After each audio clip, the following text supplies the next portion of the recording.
Peace, family. We should be live right now. We should be live. Let me move the mic closer to me. What's going on with everybody in the chat? Wow, we got a great show tonight. Dr. B had us on for about 2.5 hours last night, family, and we right back at it again. Yep. About to bring this brother on. So let me just tell y'all how's it going down tonight. BDell will be doing part 1 of the movie breakdown. Then we got KT the Arch Degree coming in for part 2. So BDell's gonna rock for about an hour or so. Then KT's gonna come and finish it off. So I'm about to bring the brother on. I want y'all to get comfortable. We're gonna get to a few commercials and we will be right back and get started right away, y'all. It's the numerational session with King Simon. Text your full name and date of birth to 347-496-1022. That's 347-496-1022. And get my books on Amazon now.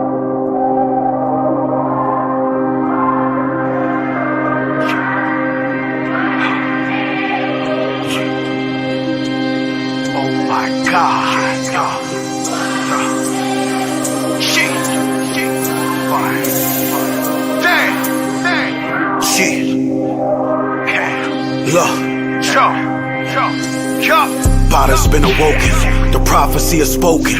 The God of me was frozen till you conjured and evoked it. Of all the father's progeny, a spotter that was chosen, a prophet that was sculpted with incomparable components for accomplishing a motive. Dominate opponents, conquer every obstacle like Romulus the Roman. Following the omen, repeat the Lord's prayer like a mantra or a slogan. The apocalypse approaching. Life got darker than a gothic for a moment. All 7 of my chakras was the opposite of open. The part of my conscience that kept me positive was broken. It's a product of the Sodom I was grown in. Nirvana's in the hoping. I'm naked like a toddler in the ocean. I was trying to get $1, so I dove in. It's not enough to float with, but even if I had $1 million worth, I would still wallow in emotion. I'm that kid father didn't notice. Confidence was stolen. I'm the victim, the accomplice, and the culprit of my own sin. Just a zombie that my trauma is controlling. And it's deep psychological hypnosis. Every time I fall, I get. All right. And without further ado, welcome back to the platform, my brother BDell. Welcome back, brother. What's up, brother? Back in the MSG, Madison Square Garden of the Consciousness. Yes, I appreciate you giving that name, man. I try to live up. I don't try. I'm living up to that name, man. Right. I got the heavy hitters on here. I got you on here. Powerful. Once again, family, welcome to the show. Well, I'm gonna tell you all about New York a little later on. We got a lot of things going on in New York. What you thought about that Cambada track, BDell? That joint, that yeah, snippet. I like that, man. That it's got a real mystic type of beat to it. It's like it's dark. And it's got that energy to it, so I mess with it. Yeah, he spit some pain on that. He said, "I'm just a zombie that my trauma is controlling." Right. That boy got bars there, man. I need to make a video for that. Yeah, he was talking about his childhood and shit, man. So it was some deep shit, man. Listen, let's get started. BDell, man, you do your thing when it comes to the decoding. I think how old are you now, brother? I don't mean to ask you. How old are you now, brother? I'm 31. Brother, like young brother doing his thing, man. You definitely one of the sharpest brothers out there on the internet right now, brother. Just want to tell you, keep up the good work, brother. You're doing an amazing job. I appreciate it. So this movie, I first heard about this movie from a post you put up on Instagram. And you put up a post on Instagram and you was talking about the predictive programming and you was talking about the draconians, I believe, and just different things related to this movie. And I said, I gotta get this brother on this breakdown, as well as KT. KT told me about the movie the next day, and I was like, damn, I gotta get both of these brothers on the breakdown. So just to start out with, brother, with this movie, because one of the themes I'm hearing everywhere, all over the internet, black, white, whoever, everybody say this movie's predictive program. This is predictive programming. Now, in terms of this movie, this is what I want to ask you, BDell. Do you think now the Obamas produced it? Mm-hmm. Do you think this movie, can it be predictive program, but can it also be BDell? Now, I was taught by the elders that when they want to do some shit and they don't want karma to hit them, they got to tell you first. So is it a way they're going to do the shit regardless because they have the capability of doing it, but they don't want the karma of what they're about to do to hit them that hard. So they're putting the movie out there. Do you think it could be that instead of predictive program or something else? What's your thoughts on comparing those two, getting rid of your karma versus predictive programming, BDell? It's definitely predictive programming because they adhere to the occultic law, which is the threefold law. Mm-hmm. So they get consent for us by putting this stuff in the form of psychological operations, and they put it in the form of entertainment. Mm-hmm. So it's one of those things where you got to understand that the CIA has an office in Hollywood and Hollywood has an office in the CIA. So a lot of this stuff that's taking place in these movies actually has to play a part of the timeline of eschatology, which is basically the science of the end times. So when you understand the movie is really just based on destabilization, isolation, and the precursor to that is self-preservation, which is the first rule of nature. So it comes down to the fact that it can spark a civil war. And there's a movie that's connected to Leave the World Behind, and it's coming out on April 24th of 2024. 2024 of this year. So it's actually talking about a civil war in the midst of the planet going through a chaotic energy. But when it comes to the plutocracy and these oligarchs and these elites or the deep state shadow government, whatever you want to call them, most of the time when they want to, have a certain agenda they want to propagate, they have to give you the truth in the movies. Mm-hmm. So that's basically the diametrical differences of predicting programming and to basically reset their karma. Indeed. So what can you tell us about this movie? Why do you think it's standard? Is it just another end of the world end of the world, the world's about to end movie, fear-based movie? Do you think this one is different? What stood out about this movie in particular to make it so popular, brother, while you was watching it? Well, when I watch a lot of movies and I do a lot of decodings, way before, I started getting on the internet, but I felt like this movie had a different energy. It was really just giving you the propagation of many different afflictions that's going to be taking place when you're talking about this 7-year tribulation period that we're living in, because this movie is actually setting the tone and the frequency for what is to come in the future, because it's actually an emulation of what's taking place as far as like geopolitical issues. I remember you had the World Economic Forum. They said it was inevitable that there's going to be a cyber attack on United States soil. And they said that 2 years ago. Mm-hmm. And then you also have the influx of war and rumors of war when you're talking about Iran and China, because the United States military, we killed off Soleimani, who is Iran's war general. And just like in the movie, there was a drone in the movie and they was putting out these red pieces of paper talking about death to America.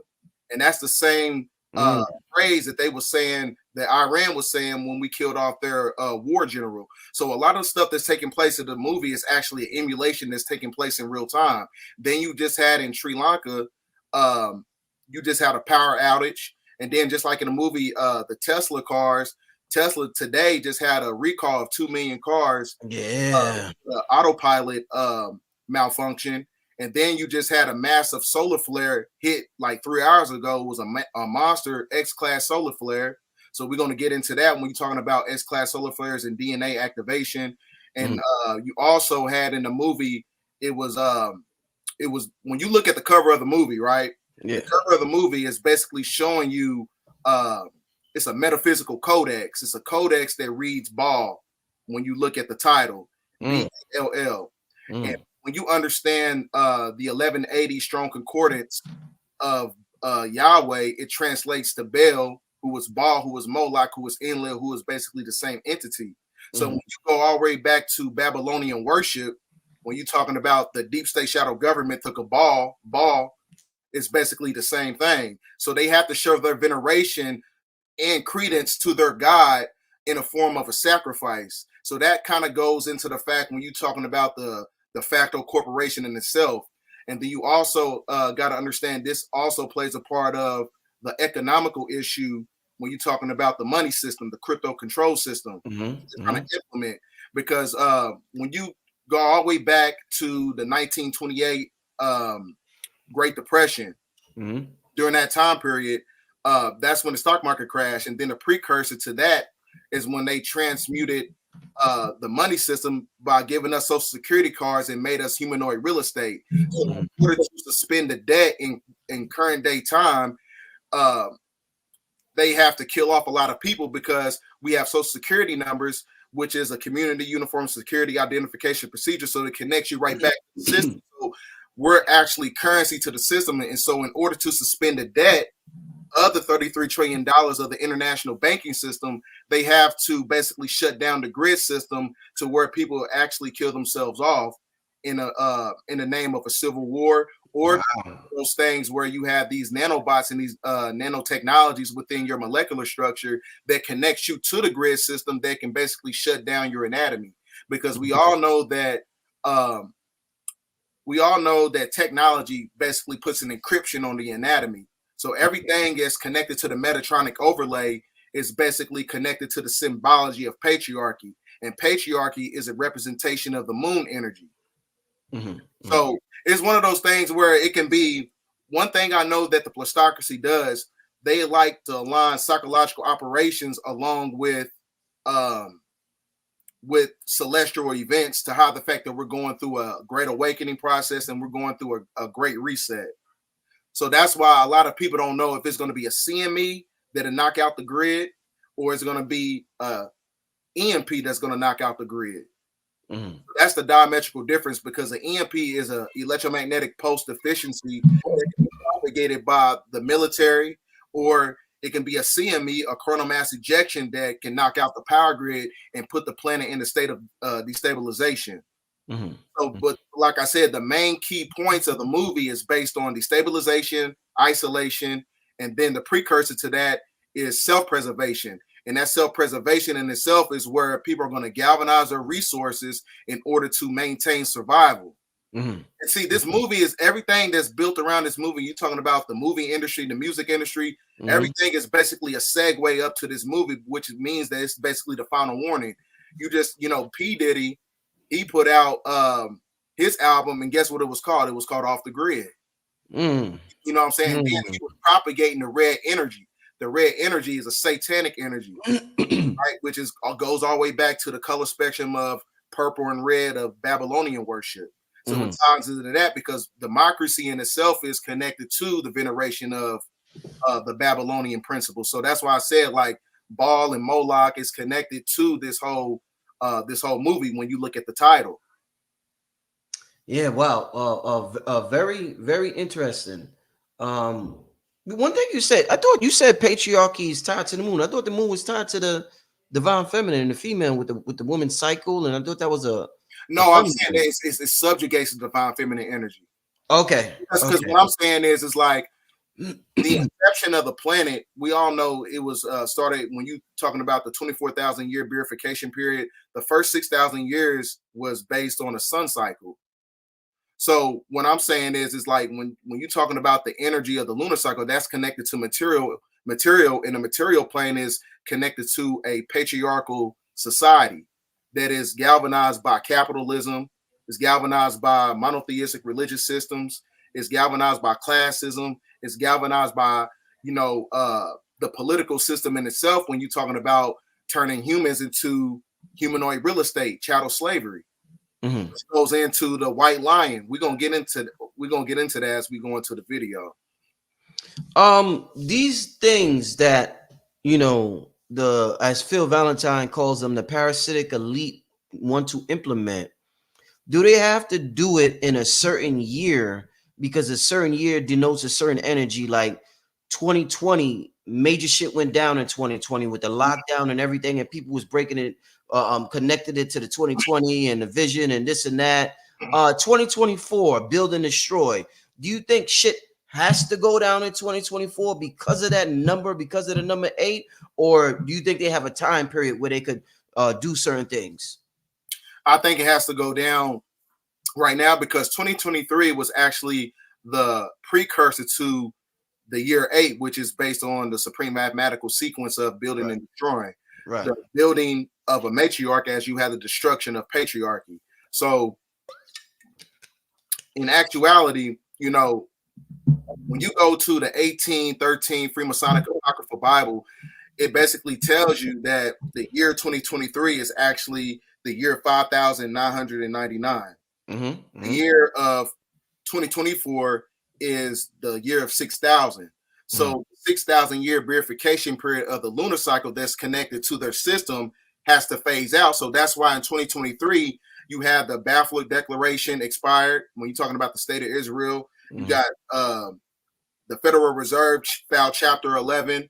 Then you had the United States Corporation filed Chapter 11. Then you had all these British monarchy systems filing Chapter 11. That is basically the trilateral connection of their system that controls us on a democratic level.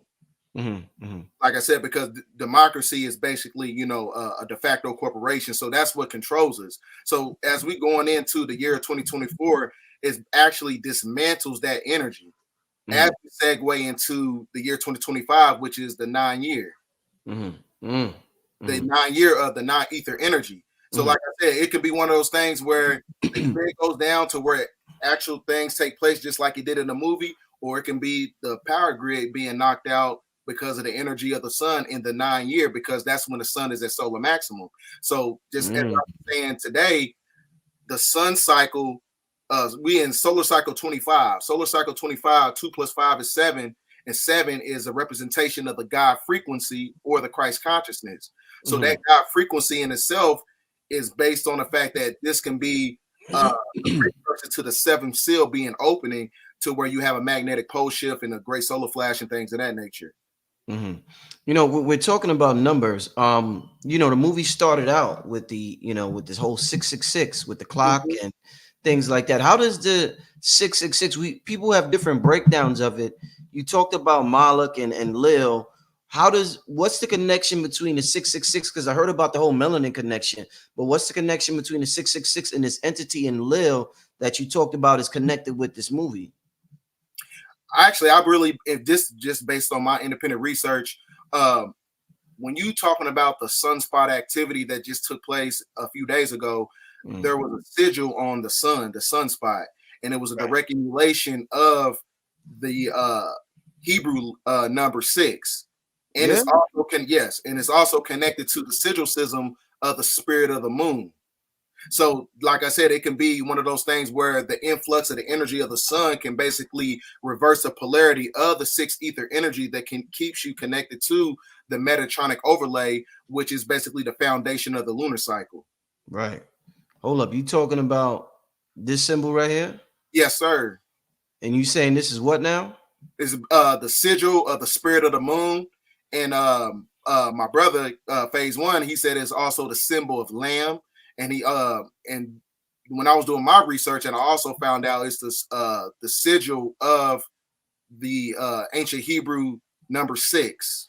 When you flip it around, right, it's the same symbol. When you look at the monster drink, when you flip it around, it's the same sigil. Oh, okay. The monster drink, right. I get what you're saying. Yeah, right.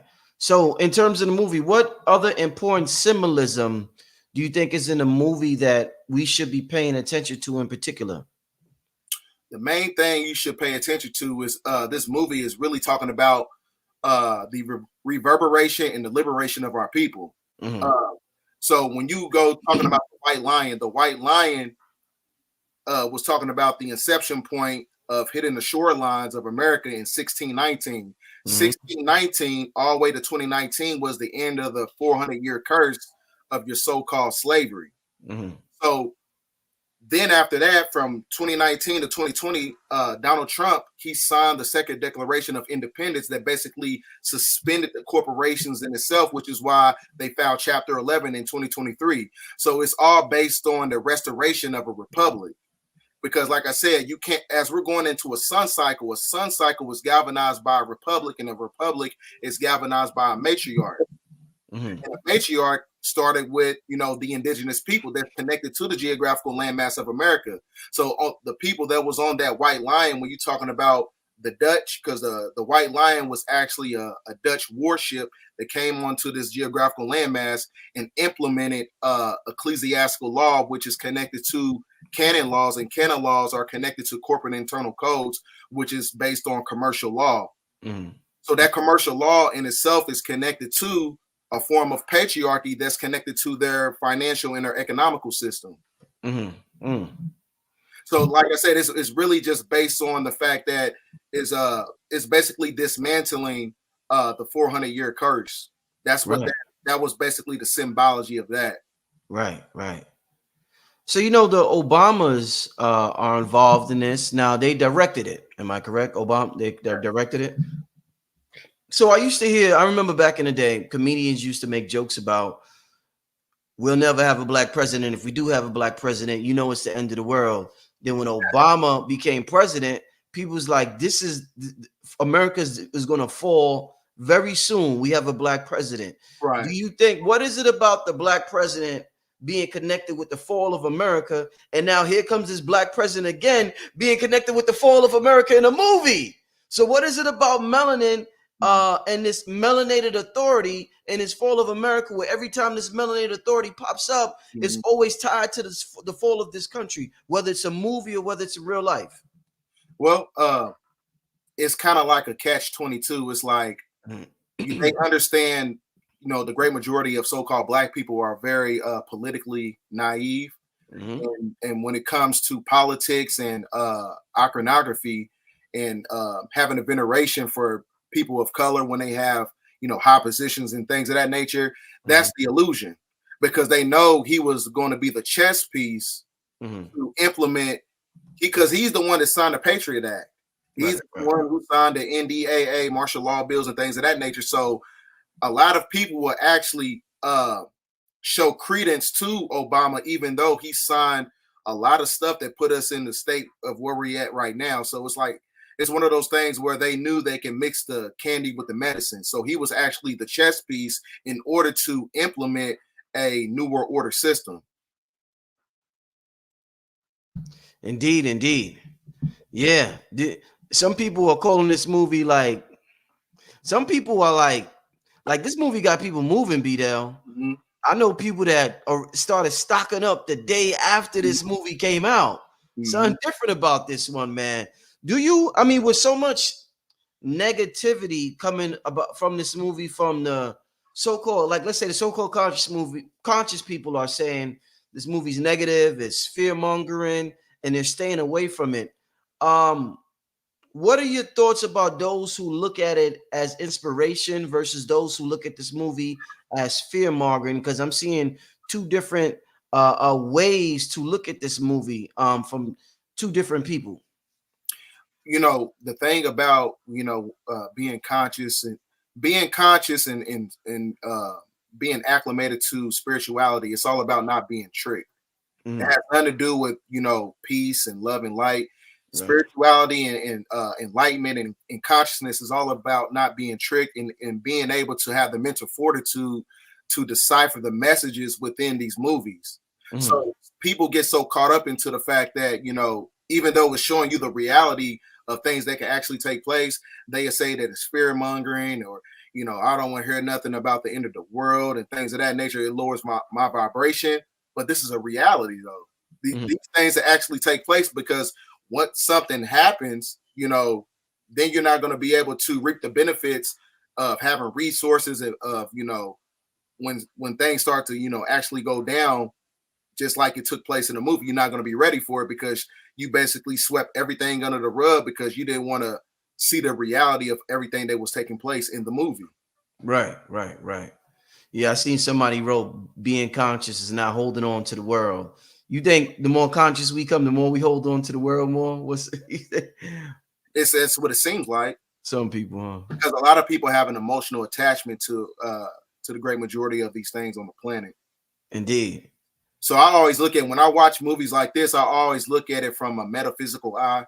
So I'm just looking at it from, just because it's a message and everything. Just like they had when you had the Draconian juice that came out, there was a movie called Contagion that came out, and then it actually took place in real time in 2020. These movies are actually messages.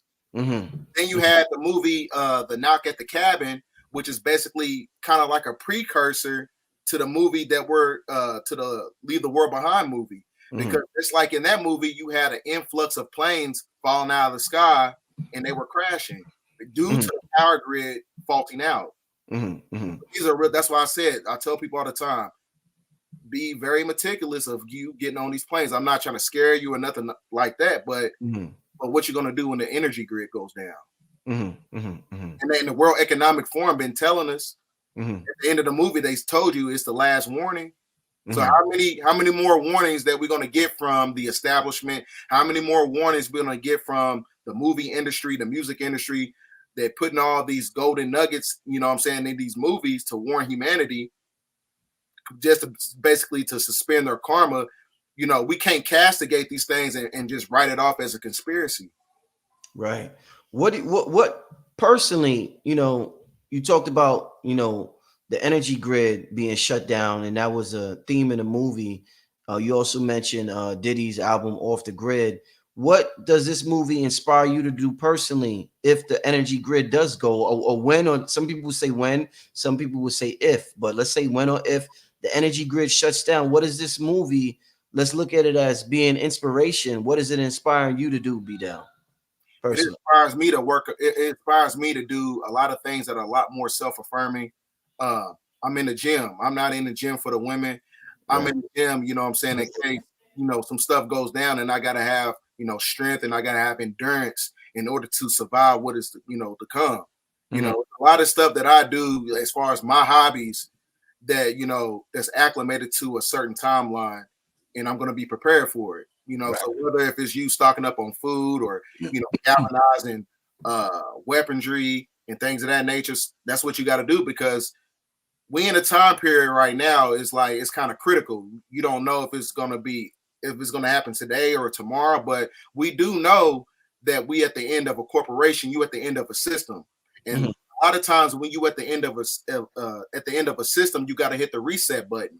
And the best way you can see that is to understand that when they try to pass off things that are degenerate, they try to pass it off as if it's progressiveness. That's how you know it's the end of a system. Because Go ahead, brother. Because they trying to make evil fair seeming. And a lot of that's how you know that this whole system in itself has to hit the reset button. Right. Because everything has reached its limits. There's no evolution for the third dimension. What do you mean by that? So it's you just gotta look at it like, as far as the music, I feel like the music has reached its mandated cap. The movies, they coming out with remakes. Everything has reached its limit. The third dimension in itself is a limited type of energy, and like I said, it's reached its bifurcation period. So nothing is really progressing. So this is why they giving you sexual proclivities. They giving you many different forms of degradation, and they say, "Oh, this is progressiveness. You should generate this," but it's really you going backwards. So that's why the cosmic clock and the cosmic pendulum has to hit the reset button, whether it's going to be orchestrated by the plutocracy or it's going to be orchestrated by nature. But we do know everything got to be zeroed out. I wonder, this movie hit around the same time that when we just showed that hole in the sun. I think it came out around that time that hole appeared in the sun, man.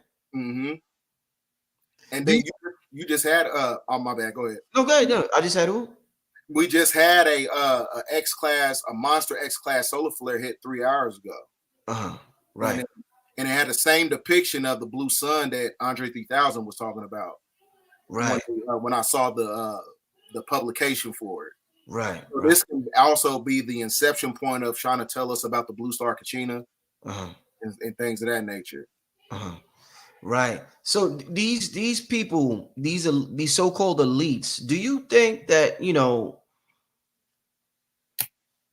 they are allowed to do a certain amount of evil in the world, but whenever entities in a high dimension want to use them, they could take over them like a robot? So let's say we think because it came from Obama, it's something bad, or it came from Steven Spielberg, or Star Wars came from this one, it's something bad. But when these people who do a lot of evil things, but when it's time, when the ancestors or the spirits want to use them, they will use them for something good, and we have to look beyond the messenger into the message because it's coming from the higher ups. Do you think like these people are being controlled right now to do the bidding for us?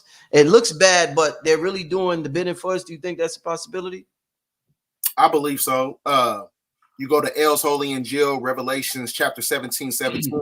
It tells you that the evil reptilian gave power to the beast, and the evil reptilian is also connected to the 200 fallen angels who are the cherubim. So when you talking about as far as who controls the energy extraction matrix, right, the Canaanite are the ones who control this whole system, and they're doing the bidding of a certain archonic figure and the archonic forces behind the scenes, or the unseen hand, or your so-called, black nobility.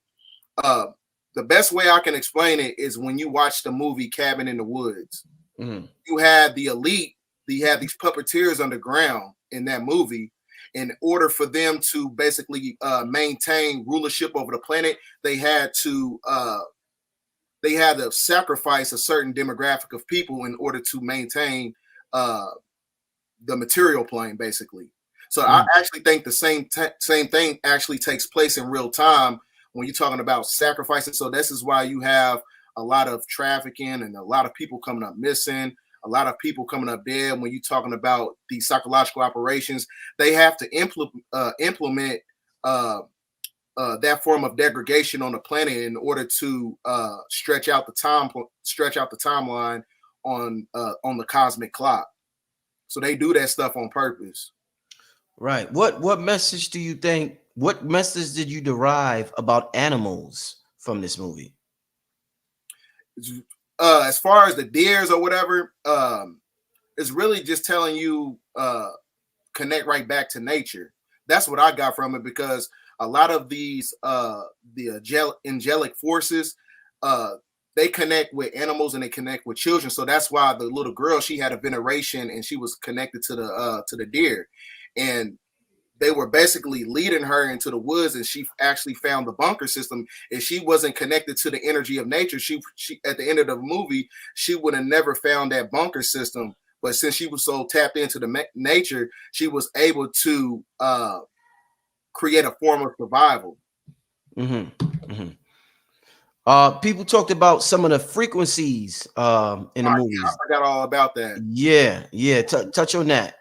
Yeah, as far as like the frequencies, now we all know that they use weather modification weapons and frequency modification weapons.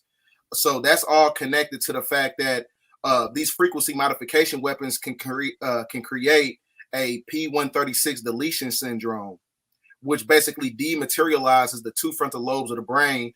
So this is where you can get your whole concept of a zombie apocalypse, or you can get your whole concept of your anatomy breaking down when you talk about sun frequencies coming in, to where you're not reaping the benefits of ascension, because you have to have carbon, because these energies is coming in, they can knock out the power grid. Is the same thing that sparks the soul of man through nitroids, which is basically Solomon's temple.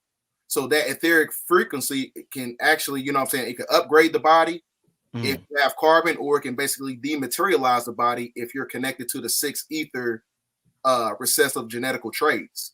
So that's why I said, when you look at the sigil system of the sun, that sunspot, it was showing you the dismantling of the 6 ether energy. So when you have these etheric forces coming in, operating on fractions of light, like I said, it can upgrade the spirit body, the spirit of Melchizedek. Do you in terms of the ending of the movie, a lot of people was upset with the end of the movie. What was your particular thoughts about the ending of this movie? like I told somebody not too long ago, a lot of people, they was looking at the movie as far as a form of entertainment. I didn't look at it like that. I didn't care about the end of the movie or whatever. Right. I put the message and went on about my business. But the end of the movie, it was just showing you the little girl. She had a veneration for a certain TV show, and she was saying like, "Oh, this is the last episode." But when I looked at that, I was like, "This is like last episode, last one." That was like basically saying like that's a codex for saying last warning. You know what I'm saying? That's what I got out of it. Now we were just talking about the frequencies, and a lot's going on, and I want to ask you about DNA.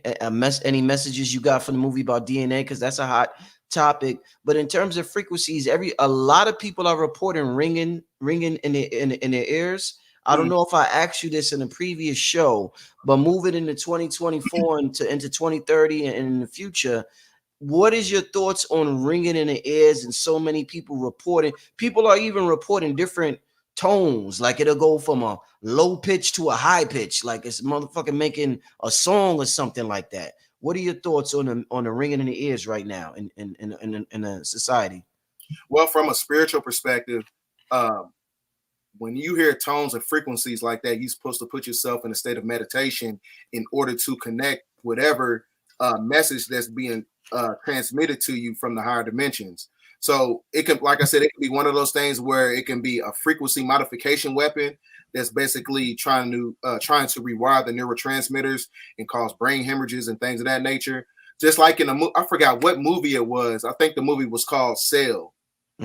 Everybody that was connected to all these technological devices, when these frequencies came in, it basically, the great majority of humanity, they lost control of their humanoid traits.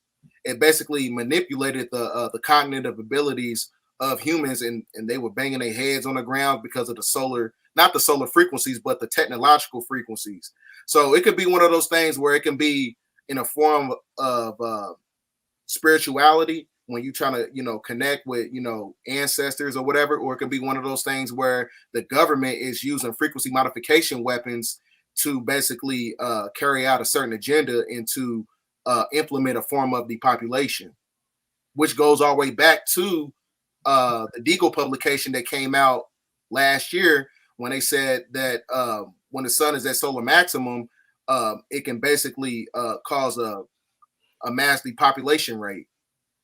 So like I said, that's all. Like I said, it can be one of those things where it can be implemented by technology, or it can be implemented by solar frequencies. So the pitching in the ringing of the ears, it can be one of those two things.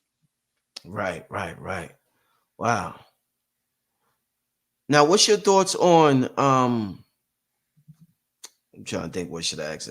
Your thoughts on, you talked about the sun, and you talked about the 6 ether beings, and do you think this is also a warning, another warning for certain species to mix with other species in order to survive what's getting ready to come, if it's sun related?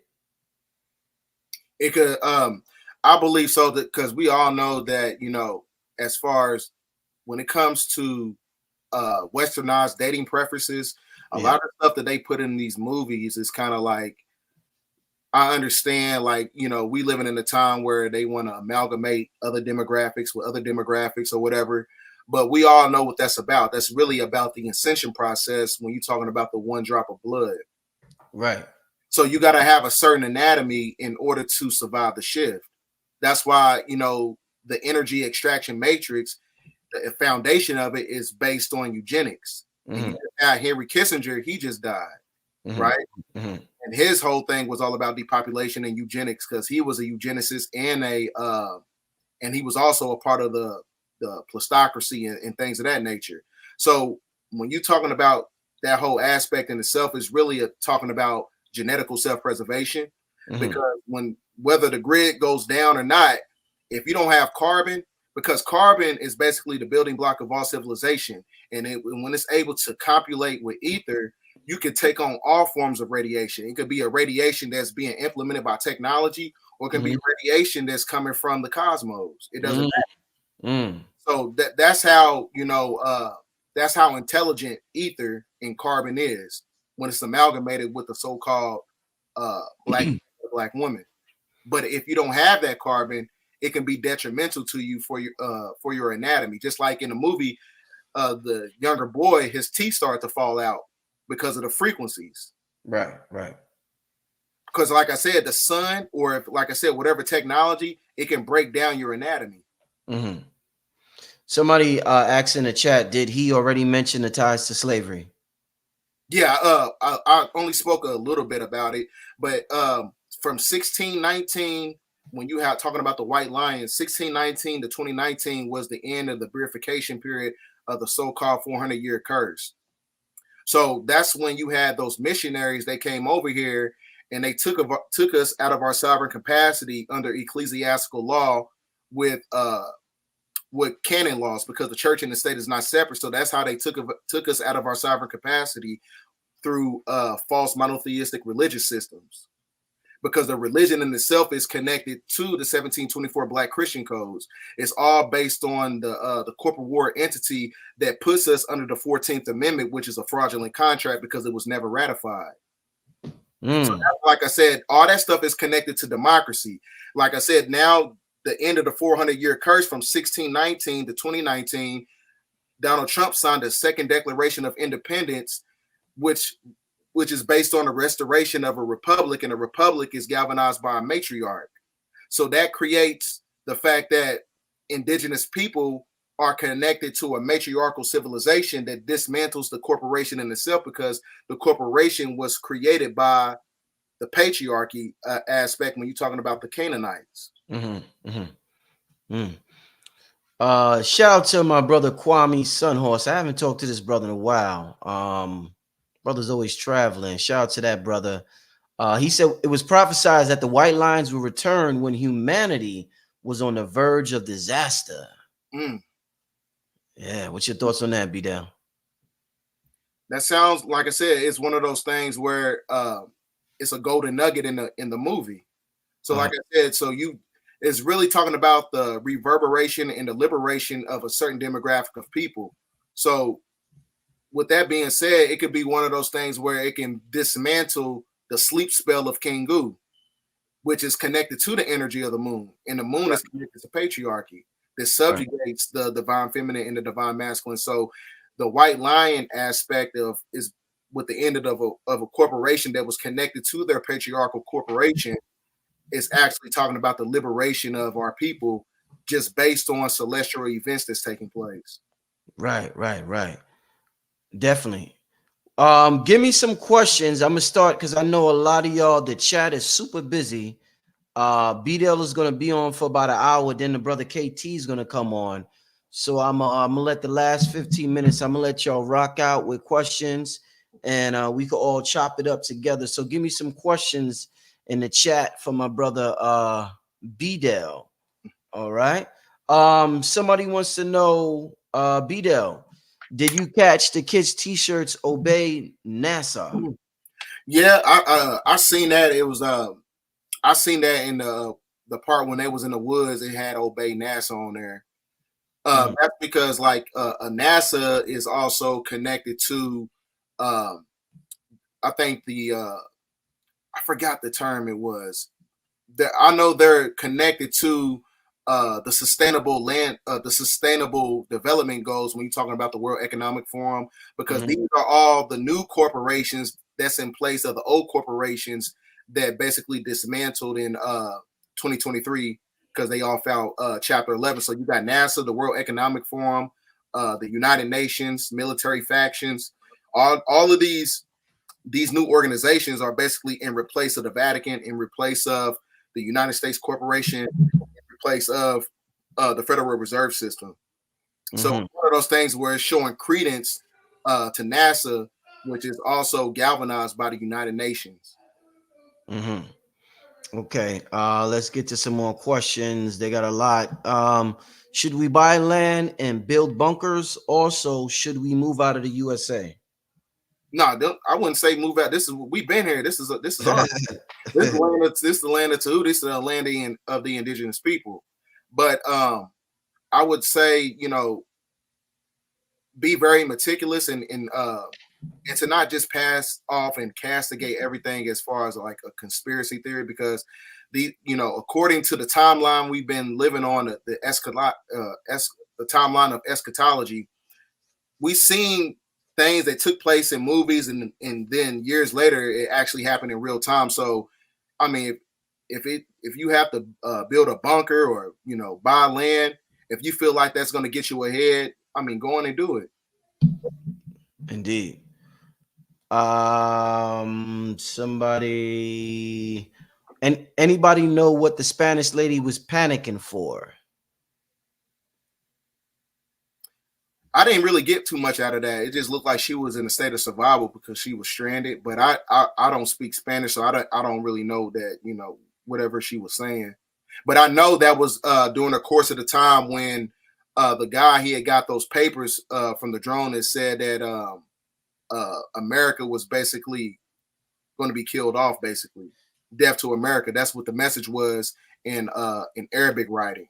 Right. And I also said, when the lady got the message, she said that it was also written in Chinese on another publication that they had when they got those messages in that little red paper, because we all know that China and Iran, they're basically allies.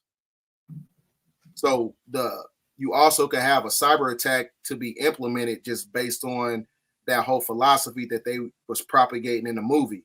Whether it can come from Iran or it can come from China. Okay. Next, Conjure Queen. Shout out to Conjure Queen. She wants to know. Let's talk about the third notification that popped up on Julia Roberts' phone. What was? I don't remember that part. What was? I do not either. I don't remember that part. All right. Maybe in the chat, let us know what was going on with that in the chat. Next question: do we abandon the current system or do we revise it? Oh, nature in itself is going to abandon the current system. So, like I said, this is a restoration process. This is the year 8. You got it's based on building and destroying. You have the building of the matriarch as you have the falling of patriarchy. Everything is one of those things where people have to divorce themselves from these misnomer titles, these misnomer nomenclature titles that connect you right back to their system. You know what I'm saying? You're not African American, you're not Black people, you know, whether you believe that or not, but it connects you right back to the 14th Amendment when you go to the federal laws and civil procedures. So in order to divorce the whole system in itself, you have to walk in the path of our real ancient history. You know what I'm saying? You got to tap into that energy, because according to the 1848 Supreme Court decision on June 6th, it tells you that the 5 civilized tribes is connected to the indigenous people, the Washita, the Yamasee. And then also, I forgot about this.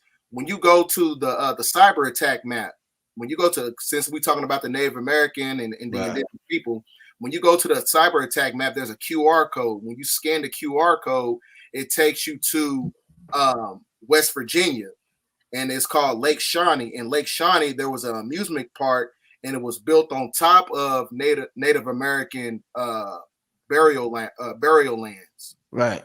So, like I said, it's really showing you in real time that they're showing you that your so-called Black people are actually the real Native American indigenous people connected to this land. They got taken out of their sovereign capacity from the inception point of the white lion hitting this geographical landmass.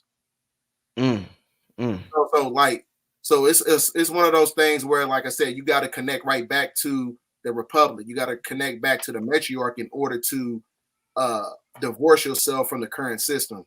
Right.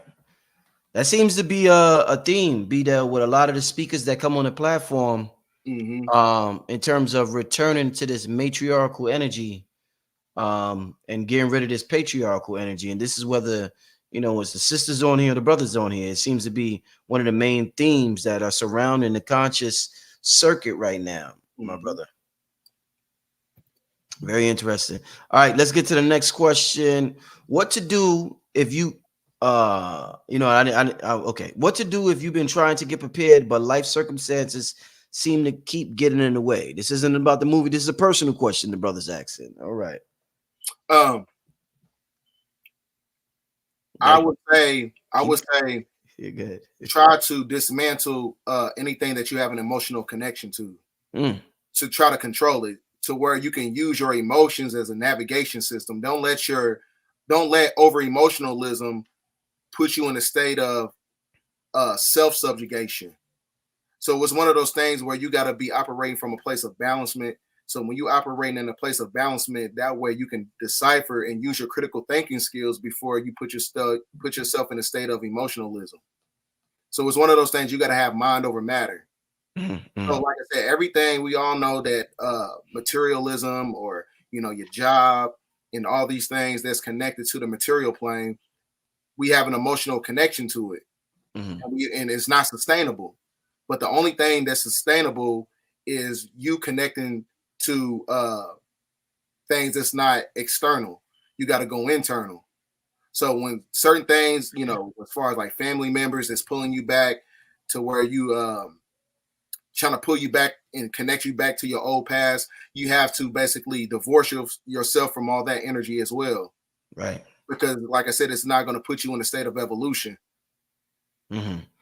Yeah, I'm glad you asked that, graphic arts, and I'm glad BDell answered that. I know a lot of people are going through that, have gone through that, and will go through that. It's a real life scenario that gets played out probably in every single one of our lives. So yeah, family. All right. Somebody says the movie warned you your biased perspective frames what you believe. What you believe may not be the truth. Discernment is not bias. What's your thoughts on this, BDell? Well, I mean, it's also being facilitated by something that they know that the great majority of the public is acclimated to, where if they believe in the political system, or if they believe in the economical system. But like I said, everything has a process of limited, expectations. Nothing in this world is, as far as like the three-dimensional matrix system or whatever, there's nothing sustainable behind it. Nothing is sustainable. Everything has an expiration date. Indeed. So your belief, it really doesn't matter. Any geographical areas where chosen ones should start migrating to? I think they might have asked you this before, BDell, in another show. Man, I think Atlanta, that seemed like that's where the great majority of people have been relocating to. But as I was telling someone before, because you got a lot of people, as far as like your chosen ones, we are scattered all over the planet. And right. I think that's done, on purpose, from higher forces or whatever. And that's why sometimes it's kind of hard that's why you might be the only one in your city who thinks the way that you think, and you might get castigated for it or whatever. Or some people look at you at a supreme level, but you in that geographical landmass for a reason. That's because you're in that station point to raise up the vibrational frequency as the planet is going through a process of unity consciousness. So over time, when you have things like in the movie, when the planet was in a state of destabilization or whatever, eventually, everybody has to come together in order to maintain self-preservation. Rod Hayes talked about a lot of the chiefs, or he used another word, but a lot of the real strong spirits decided to incarnate in this particular region that we call America. My question to you is, why do you think a lot of souls, why did the souls choose America to come down to really get shit popping? Everybody knows the USA is like on everybody's mind, whether you hate it or love it. I really believe that, this is not to, castigate other demographics and races or whatever, but I really believe that this geographical landmass is actually the Holy Land. So like it's just based on logic. Like where's your African Michael Jordan? Where's your African Michael Jackson? Where's your African, we got all these great figures and everything that come from this geographical landmass. Some of your best thinkers on the planet come from this geographical landmass when you're talking about America. And I don't think that's done by accident. And then when you look at, monolithic structures, you have 2,000 pyramids in the Americas versus the ones over in Africa and the Middle East. They only have like 250.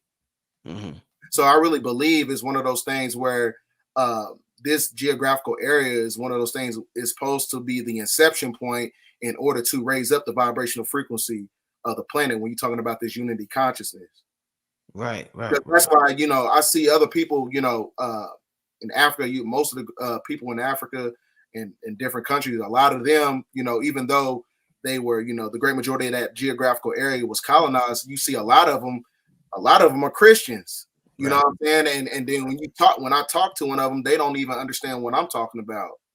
So it's one of those things where I think this land is actually the real holy land of the real chosen people. And it starts with us first in order to get this whole great awakening popping. BDell, somebody asked, I can't find the chat moving so fast, but they asked about the financial system. Are you a fan of cryptocurrency? Should people be saving their dollars and their coins, or should they migrate over to cryptocurrency? What's your thoughts about the financial system? Well, I don't get into the crypto stuff or whatever, but by any means, for anybody who's connected to that energy, get your coins. But I wouldn't put all my eggs in one basket, because it's like in a movie, the guy, I think he was like an investor on Wall Street or whatever, and he said that the whole system in itself, as far as like this corporate system, it operates on curves, and he was said that he knew something was going to take place before it actually happened. So when you're talking about this whole crypto control system, the financial system in itself, it doesn't really have no type of sustainability to it. So that's why in the movie, in order for the young boy to get the medicine, they had to give the man cash, because liquid cash in itself still has a little power, even if you had the grid system goes down. So it's important to have, if you got money in the bank, do that if that's your thing, but keep some liquid cash because it still has energy to it. Because you might have to barter with it when the grid goes down. Who knows? All right. We have been taught since 2020 not to react to the system. Here we are reacting to Hollywood predictive programming. What happened to intuition? Is this real life? I mean, well, I'm not sure if you was listening in the beginning of the show, but it's one of those things where, you got to look at the movies with a metaphysical eye, because I told you the CIA has an office in Hollywood and Hollywood has an office in the CIA. So a lot of stuff that's taking place in these movies is actually happening in real time. Because, they showed you in Contagion in a movie, and then the draconian juice came out in 2020, and then people was like, oh, they got mad because the world was locked down. Right. You know what I'm saying? So the same thing is actually going to be taking place. It's a precursor to it, because they said in the World Economic Forum said that we're going to have a cyber attack in 2 years. You're going to have a blackout. And that was back in 2021. So like I said, and then we're going and we're segueing into solar cycle 25. So a lot of stuff that can be taking place. Yeah, I would say to this individual, when we both look at the same thing, we see different things. We may be looking at the same thing, but we may be seeing and interpreting and perceiving something different. I was actually inspired by a lot of things in this movie, and me and you have a different soul and a different spirit. So maybe you didn't get inspired at all. But if I'm inspired by something, it's a good thing for me. It's a good thing for my soul. It's a good thing for my spirit. But I just think differently from you. So we're all not going to see the same thing. You may look at me and think I look a certain way. Another female may look at me and think something completely different. So, it's all about perception, and that's obviously your perception, and more power to you. But here we are discussing our perception. All right. All right, here goes Kwame Sunhorse wants to know Watson Break. Oh no, I guess it's just a Watson Break is an archaeological site in present day Ouachita Parish, Louisiana, from the Archaic period dated to about 5,400 years ago. All right, so that's just a statement. That's not a question. All right, let's get to another.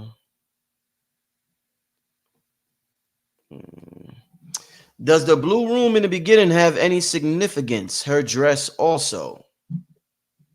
Deep state. Deep state shadow government. Because remember in the movie, that was basically showing credence to the Blue House. And the blue house, like I said, is based on the embodiment when you understand the Freemasonic order of the Scottish Rite or the York Rite. So you had, it was showing you credence of the deep state. The deep state is the shadow government, and the shadow government is democracy. And democracy is being controlled by Canaanites. Those are the ones you're talking about, the cursed seed under Levitical law, when you're talking about the biblical context and things of that nature. So that's what it's basically showing credence to. So the blue room is actually showing credence to this. I think it was in Maui. Remember in Hawaii, they had all those blue roofs, and all the blue roofs, the houses didn't get touched. Yeah. So, like I said, so that's how you know a lot of these psychological operations is being implemented by the deep state. This is your shadow government. Because like I tell people all the time, the best, it's very simplistic on how you can decipher if the deep state is actually a de facto corporation. You in third grade, first grade, when we say the Pledge of Allegiance, it says to the republic. It did not say to the democracy. That's that's the diametrical difference. There's no such thing as democracy. Okay, next question, BDell. What did the picture changing in the living room represent? The black and white picture. I don't remember that part.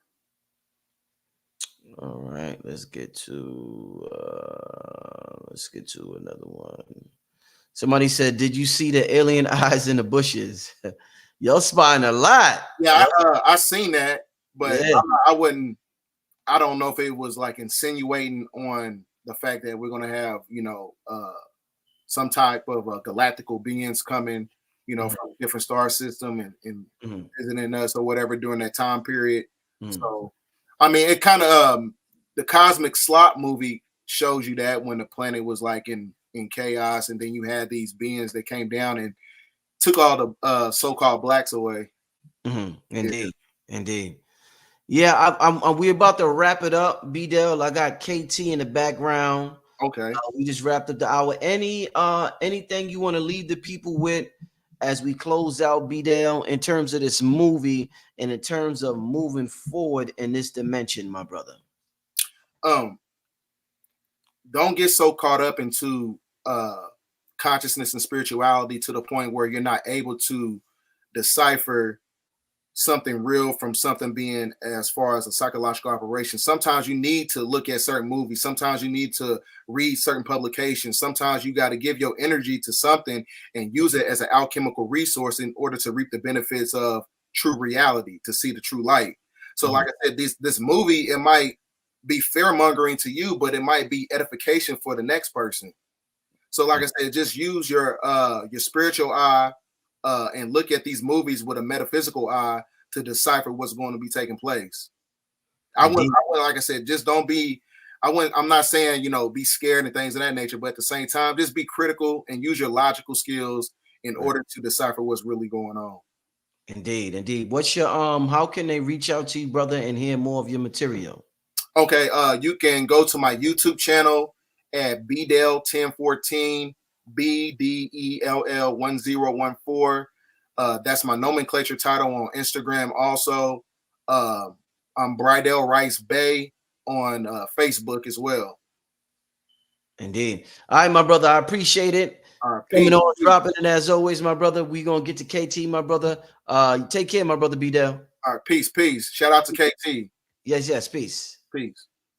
All right. Shout out to everybody listening. All right, my brother BDell held it down the first hour for us, and now we got KT. KT, can you hear me, my brother? Yeah, loud and clear.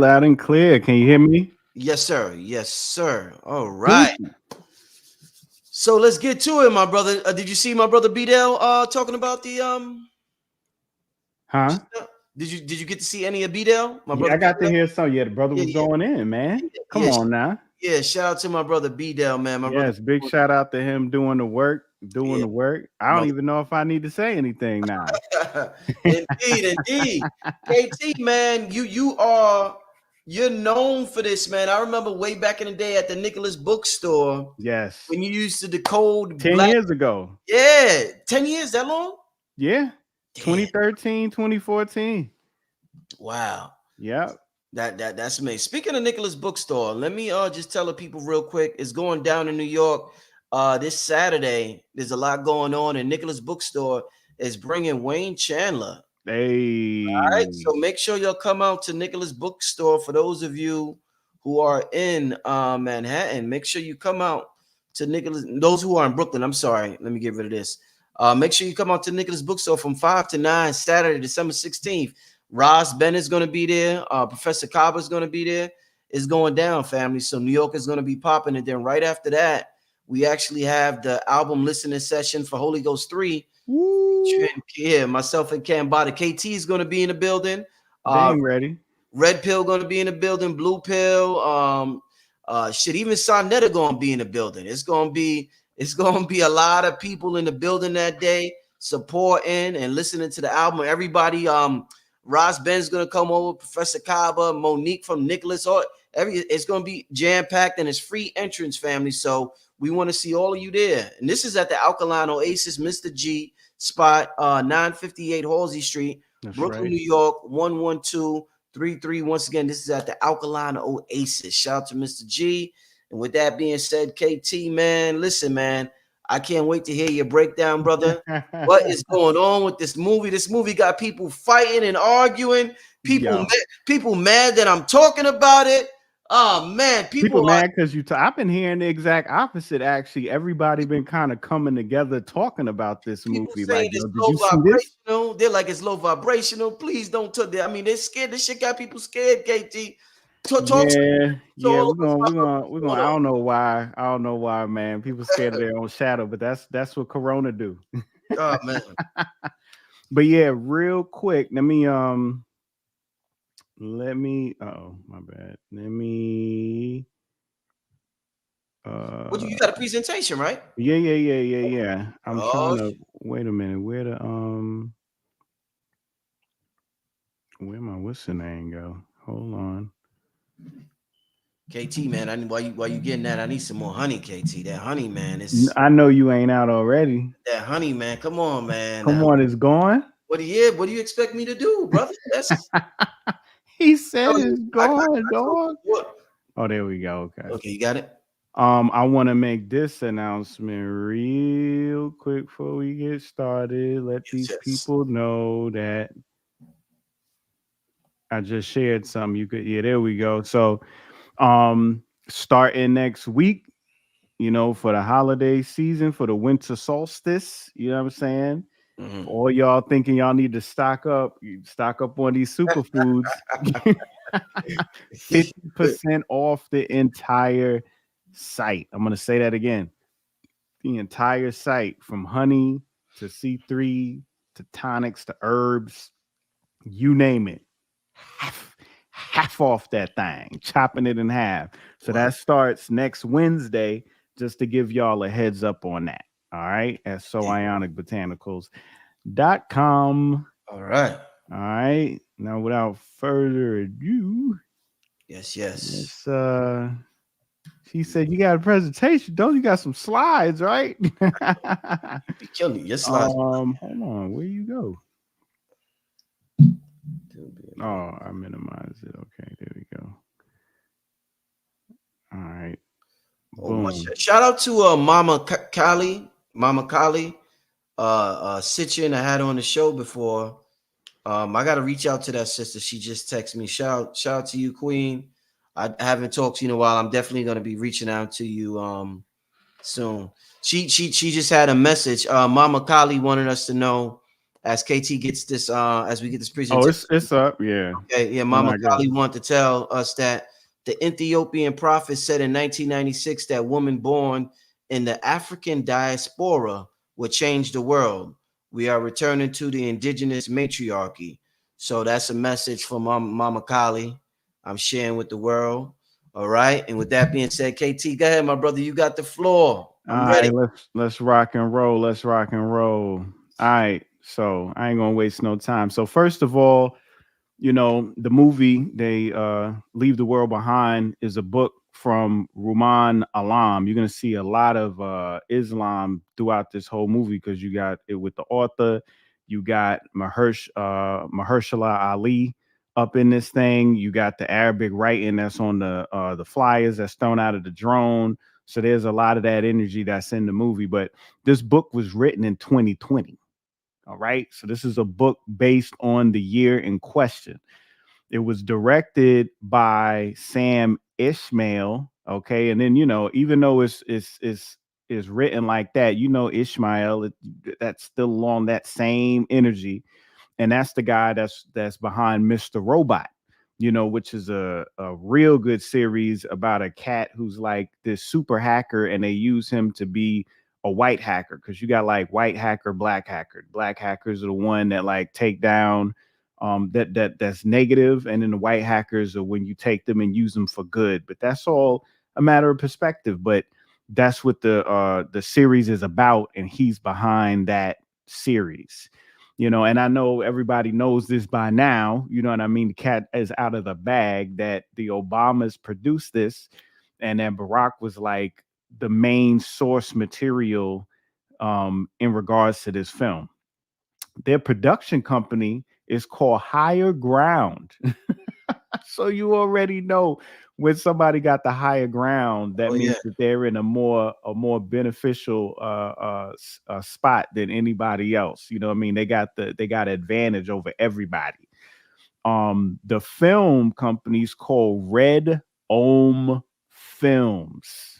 Red Ohm, right? So this is all you seeing when the movie's starting off. Higher Ground, Red Ohm. You know what I'm saying? All right. So we're going. So when the movie starts, we're gonna jump around a little bit, but when the movie starts off, it is kind of like a dream. It's the way that they zoom in on the camera, the way that they pull out, the way that they change the scene and everything like that. It starts off with in the room with Julia Roberts. They in Park Slope, they in Brooklyn. You know what I'm saying? Movie starts off in Brooklyn.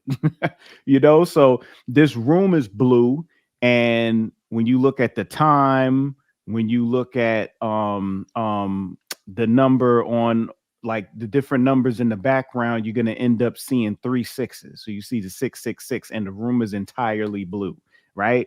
So when you see in 666, that's the mark of the beast. What that represents there. But then it's also carbon. So we got to always understand that at the same time we see all of this symbolism talking about the boogeyman, we also get in symbolism talking about us as well. Because anytime somebody's trying to show you there's no way out, in showing there's no way out, they're usually showing you the way out as well. So you got Julia Roberts up in this room, and she starts talking about, I just started packing everything up. I didn't want to even tell you that I booked this spot. We about to roll up out of here.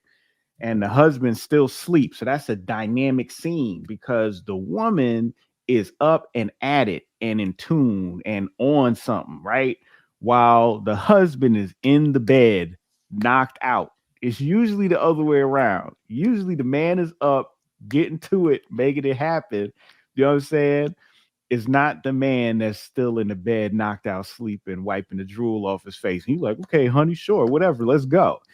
And she looking out the window, higher ground, just like the production company, looking down at the people, talking about, all these people going around every day trying to find their sense of purpose, but in all actuality, you know what I mean? It's, they wasting their time. I just realized I hate people. And then the movie starts. I come to realize, I hate people. That was the tone to set the movie off of. She's like, I'm full blown Karen all movie. So when they head out, they roll out on the highway, and they come to the exit, and the exit says Comfort Point, and the other exit says Fort Moses, right? So Fort Moos on the left, Comfort Point is on the right. Comfort Point is 76. You're going to keep seeing the number 76 through the whole movie, because 1776 is obviously when United States, the Declaration of Independence, but it's also 13, which is the age of the daughter, and that's another number that they keep repeating throughout the movie is 13. But this exit Fort Moos, originally known as Gracia Real de Santa Teresa de Moos, or the Royal Grace of Saint Teresa of Moos, and later as Fort Moos, or alternatively Fort Musa or Fort Mosa, is a former Spanish fort in St. Augustine, Florida. All right. What is it? Sanctioned as a free black settlement in 1738. As early as 1689, the colonial authorities of Spanish Florida had begun to offer asylum to escaped slaves fleeing from the Virginia colony. All right. So this Fort Moos is apparently a fort for the free man. So off the rip, it's talking about sovereignty. It's talking about slavery, freeing yourself, not being, you could be a slave or you cannot be a slave. These are the options that you have right now in regards to the bifurcation of the split that's taking place in these realities, because this movie deals with the rapture. This is why there's only a few people in the movie. Like, you could count everybody, you know, I'm probably on one hand, you know what I mean? At least on both hands. Ain't no more than 7, 8 characters in this whole film. Where is everybody? Well, in the rapture, remember, everybody gets taken by God to the other world, to the other realm, and those that are left get burnt. So technically, what we looking at is people who did not survive, you know what I mean, and that are in the rapture situation going on right now. So we looking at Fort Moos, and then we looking at Comfort Point, and then what's Comfort Point, right? So as they are going to the beach, they go around this little circle thing. If y'all look, it's an aerial shot of the car going around as they exit to the beach, right? That circle, look at the circle, pause the video. It's the symbol for the on-off button. You know, the on-off button is like a semicircle with that line coming out. It's right in the center. Right. And the reason why they got that there is because they're talking about turning off the power or turning on the power. You could turn the power on, turn it off, because we're dealing with the power stations getting shut down, frequencies and everything getting switched up. So they literally have them driving around and then it being a power button. And then when they hit the beach, this is when everything really starts firing up in the movie. So Rose, the youngest, you know, because the youngest are going to be the most attuned. They're not so caught up in the propaganda and the brainwashing of the world yet. They still have a connection because they're so young. And in our case, we got Rose. And remember, Rose have thorns. And remember, thorns is the name of the people that stayed in the house she went to at the end of the movie, was thorns. So Rose, right, growing from concrete, Rosicrucian, Rose represents red, right? Because red and blue are the two colors that you're going to keep seeing reference in this movie. She's the one that's the most attuned. She gets on the beach. She notices that the boat is coming closer, straight at them. And if you see it from a distance, the boat looked like it got a cross on the top. It gets closer and closer until it hits the shore. Now, Rose is wide awake, looking straight at it. Amanda, who's Julia Roberts, she's laying down, reading the book. She's awake, but she's reading. She's not really paying attention, but she's awake. But the two men, the son, Archie, and the husband, Clay, yo, they sleep. They knocked out. They ain't nowhere to be found in this scene, right? Through this whole movie, they getting carried by their women, right? So the ship ends up coming out the water, hitting the shore. This is what I would say the admiralty law, or the law of the sea, right? Coming up on land, finally coming up on the land. So on the boat, you see White Lion, and if you look closely to this image right here, it even has the glyph for Saturn on it. That's the Saturn glyph on the boat. Now, it says White Lion. White Lion is the eternal essence of African wisdom, stated by Credo Mutwa. I know you know about Credo Mutwa, Brother Rich, you know.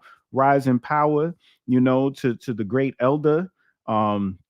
He was interviewed a lot by David Icke. Most people got introduced to him by him, but I was definitely listening to him, besides Icke. A lot of us did. He had some very powerful information back in the day before he transcended. And of course, all his information is everywhere now without it being accredited to him. But many African tribes, particularly the Shangaan, have long believed that when the earth is sick, God sends his children out in the form of white lions to heal and protect. So we got to understand all the symbolism that's going on here. People want to be scared, but at the same time, you should only be scared if you're not prepared. You should only be scared if you ain't doing what you're supposed to do. You know what I'm saying? The White Lion is the first slave ship that docked in Point Comfort, Virginia in 1619. So Comfort Point is the name of the town that they actually are in this movie, staying in the house. And 1619 is the year that this slave ship docked. And that is the frequency station that's on the radio when Clay, the father, goes out to find a newspaper and get help when everything starts going crazy. When he gets in the car, he's smoking a cigarette. He's still trying to get a radio signal to come in. Nothing's coming in, right? So he's hitting the buttons. And when you look at what station is showing, is 1619. So they got the 1619 right there. Matt Quayle, who's the music composer of the movies from Virginia. And remember, I just spoke on Fort Moos in regards to the black settlement. All of those free men were coming from Virginia. Now, slavery ends when maritime law is challenged by common law or law of the land. We know right now we're dealing with BRICS, right? And we're dealing with the US dollar, and we're dealing with oil. This is an oil tanker that's doing what? Going from commerce, coming from the maritime law, hitting what? The bank. Hitting the bank. The oil is hitting the bank. That's what happened when you see it coming up on shore. You literally seeing the oil tank, the maritime law hitting the bank. The whole process is taking place right in front of our eyes. All right, let's keep it moving. All right, so the one after the Super Bowl, or the episode after the Super Bowl, is the name of this Friends episode. I know y'all notice all of the Friends references in this movie. Well, did you know that Julia Roberts and Matthew Perry actually dated? Do you know Julia Roberts was actually on an episode of Friends? That's where this picture is from. While on set, Chandler, who Matthew Perry plays, meets his old childhood friend Susie Underpants Moss. There go that Moss again. Wasn't we just talking about Fort Moos?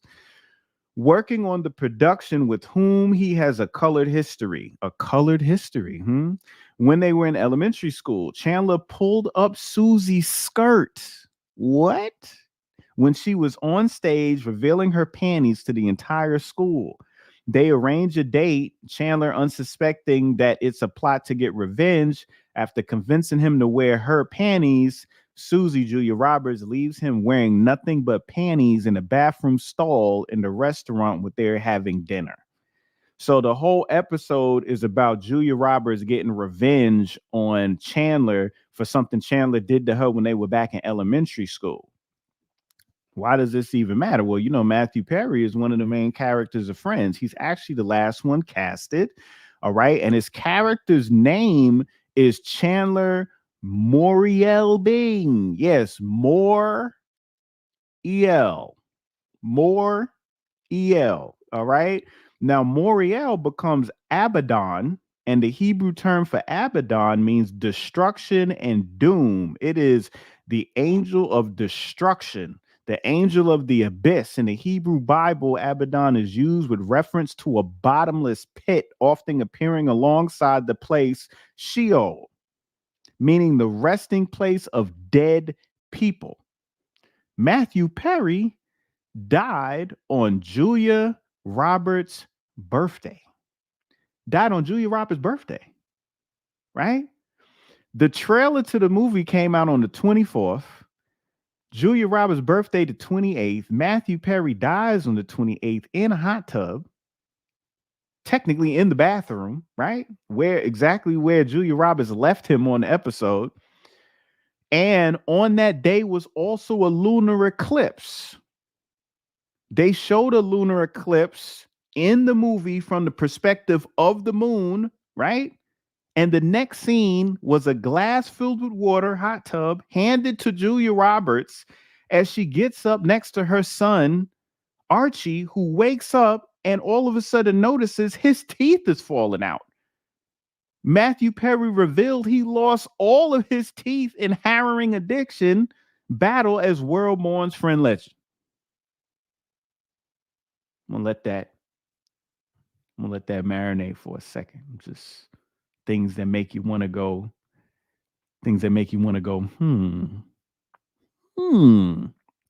Now let's keep trucking.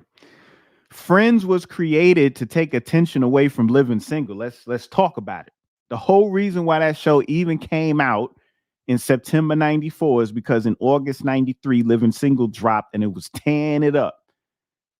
And here come NBC trying to wash our creativity out the box. And you could look at it that way, or you could look at Friends, which is socialism versus living single, meaning autonomy, being able to be self-sustaining.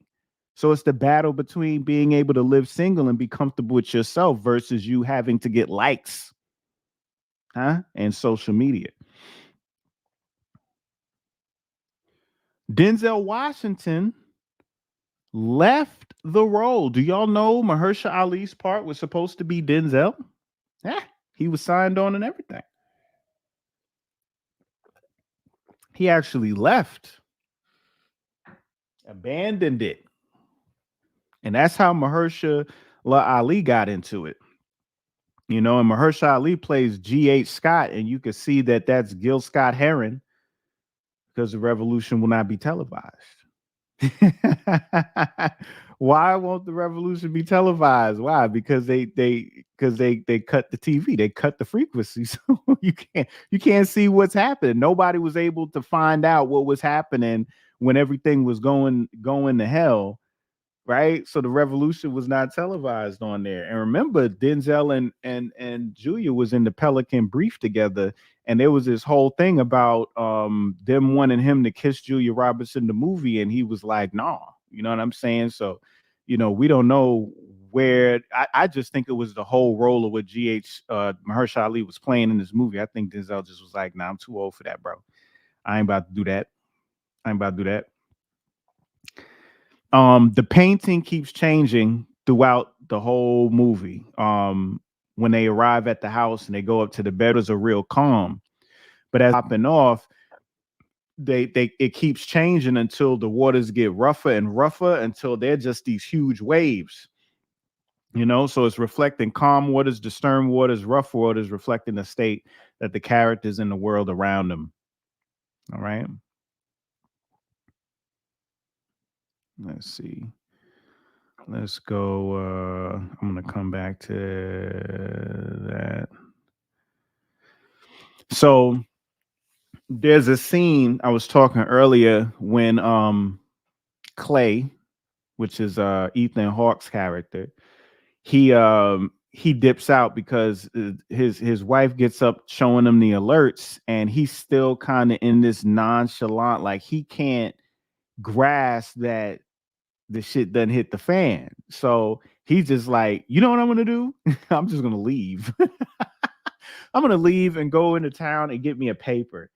And this is when you really find out that Clay ain't about nothing. He is not a real man in the sense of it, because this man don't got no sense of direction because he's handicapped by GPS. So he gets lost. But when we find out he gets lost, where do we find out he gets lost at? He gets lost by Tanny Farms. Tanny Farms. Why Tanny Farms? Because 14th Amendment citizens, right? Based upon the Dred Scott case, okay? And we got G.H. Scott, we got Gil Scott Heron, but let's not forget about the Dred Scott case.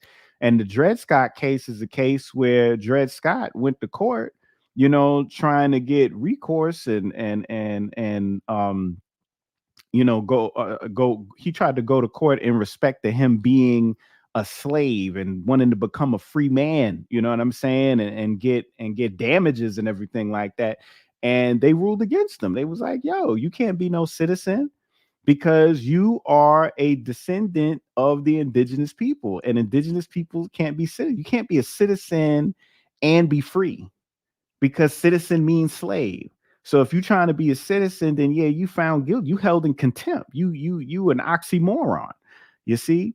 So the reason why they got Tanny Farms is because that's exactly what it is. This U.S. government is a farm that's constantly farming and creating what? Creating all of these citizens, creating all of these artificial persons, taking all of these people that have the highest title and these inalienable rights, as well as the estate, and is connected to this land. And what are they doing? What are they doing? They trading you in for all caps. They trading you in for food stamps. They trading you in for debit cards and credit cards. You know what I'm saying? And licenses and everything like that. So it's a whole farm here. And the reason why it says Taney is because Roger B. Taney. Remember, Roger means that it's a term that's used, you know, in the army and over the radios to mean that you understand. So Roger B. Roger B. Taney is the Supreme Court judge that was involved in the Dred Scott case. So we got lost. That's when we got lost. Is in this whole Dred Scott era right here, right? So Taney Farms was where your boy got lost at. All right. Now, them high frequency waves that was kicking. You know what I'm saying? Frequencies. How many times do I talk about frequencies and 5G and everything with y'all, man? You know, what did I say? I say, listen, it ain't the boogeyman that got everybody sick. It's toxemia and radiation. So they end up releasing some type of new weapon, some type of sonic based weapon, right? That is so powerful that it releases radiation in addition to the effect of it having a high damaging sound, right?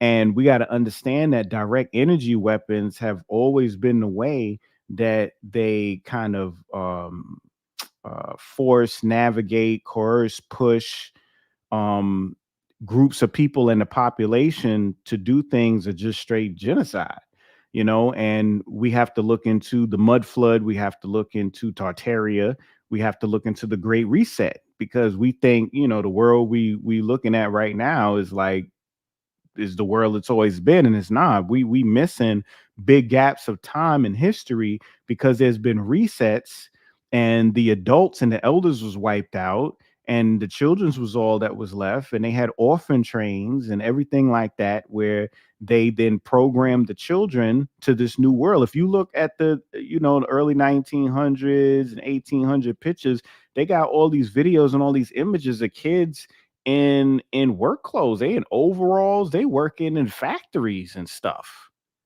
and their face look old, like they've been grinding. You know, where their parents at? Ain't no parents. So it's like, this is how you reset society. You take all the children, you program them, you get them going, you know what I'm saying? And then as they get older, they only know what they have learned, you know? So we, you know, this is a whole reset situation that's going on with this whole film, you know? And the disorientation from these high power sound waves, from these direct energy weapons that they have, can cause nausea, you know what I'm saying, disorientation, you know. And you saw your boy was throwing up vomit and everything, teeth was falling out, you know. So that's exactly what that was right there, you know. All right, let's keep pushing. All right. So after he got lost, he runs into the Spanish lady, right? And the lady runs up. So this is what the lady was saying in Spanish. All right. Because it was intense. You know, he didn't want to help her. He just was like, he was talking back and forth, and then he just rolled out. And you know, this is another reason why Friends is keeps being played in the movie, because it's like, you know, when situations like this arise, like, are you gonna be selfish and just cut off and just worry about yourself, just worry about you and your family, or are you gonna be humane to a degree and help your fellow man too? You know, and that's another reason why Friends was a term. It's fake friends with social media, and then it's also the true concept of friends as well. So she said, "Thank God I found someone. I'm trying to get back to my home. Um, I'm lost. I've been walking for a while. I need to use your phone. You're the first person I've seen all day. We've got to get out of here. I just saw a plane that was spraying red gas in the vicinity." She thought it was gas because from a distance, that's what it looked like. I guess she didn't let it get close enough to see that it was pamphlets coming out of there. "I saw some deer, more than 50. They were coming out of the woods. Please, I need to go home, sir. A military plane appeared and fled. There's no one around. Is it a chemical attack?" So this is what she was saying, you know, in Spanish, like going crazy with that thing, you know? So yeah, let's go. All right. So we got Rose and we got Archie. All right. Rose and Archie. And between the two, you got Obey NASA. He got the Obey shirt. She got the NASA shirt. But he also got another shirt on there when his teeth falling out. Primitive. Because Archie is low vibration. He that's what he represents in this film. He's low, primitive, survival, not even survival. He ain't even thinking about surviving. Like he's just kind of coasting through. You know what I'm saying? When we first see him in the car playing video games, shoot him up, you just hear him shooting and people dying. That's all you hear him doing. Video games, right? Primitive. All he's thinking about is sex. He's looking at the girls on the beach. He's trying to get the girl to come over to the house on the phone on the beach. When he get the phone to the mama, he looking at Ruth. You know what I'm saying? When she comes out to the pool with the bathing suit on. And mad pessimistic, you know, all the time to his little sister. Usually when you were older brother, you got a little sister, you mad protective of her. You know what I mean? You little tough on her, so she's not too softened in the princess mind, so she could survive in the world, but you ain't dogging her out. And he's just dogging her out. You know, pessimistic, being an older brother is a burden and finds pleasure in causing psychological stress and pain to his sister. He finds comfort in destroying her self-esteem. He's the weakest, so he's the most affected. That's why he's coming apart. He's unraveling because the energy that he represents, if you are rocking like this cat, you're going to be the most affected. You're going to unravel the quickest and the most. You know, he got either this tick or this parasite that bit him in the woods, you know, and he don't even try and look at it, dress it or nothing. He just snaps it, pulls it out, half the thing probably inside his body, you know, his teeth coming out, he throwing up everywhere. He obeys his lower self. Now, Rose has awareness, but is distracted and not guided, so she is delusional. Hence NASA, because NASA ain't nothing but smoke and mirrors, and is obsessed with friends as we are with social media. Okay, with the need for likes and shares and to be accepted and attention, right? And living in a world that don't exist, just like her telling her mama, "Yo, do you think we could visit the coffee shop?" Right? And it's funny because she's talking to Susie, she talking to Julia Roberts, she talking to her mama, who actually is from Friends, talking about, "Can we go to the coffee shop that you was at with Chandler?" And she like, and then the father's like, "Oh nah, that's just a set. That ain't real." But technically it is real. And social media is exactly that. We look at all these people all over the world, traveling, doing all this stuff, and we think that's their lifestyle. We think that's who they are. We think we know these people. You DMing people, you having conversations with folk, you might even do lives with people, and you think that's their reality, but it ain't nothing but a set. You know, it's equivalent to kids talking about they want to go to the North Pole to see Santa, and you like, but Santa ain't real. But yet you still celebrate Santa Claus with them, nonetheless. All right. So I wanted to throw this out there because of the teeth falling out, low intensity pulse ultrasound, the same way frequencies can be used to break glass, to melt metal and turn a solid into almost a fluid liquid. Low intensity pulse ultrasound can be utilized in order to grow teeth from nothing. I'm talking about you don't have your whole tooth got pulled out. Low intensity pulse ultrasound can stimulate your body and your gums to generate the growth of teeth. I think it's called de novo would be the correct term, right? And look at the doctor behind it, Dr. Tariq L. Bayal.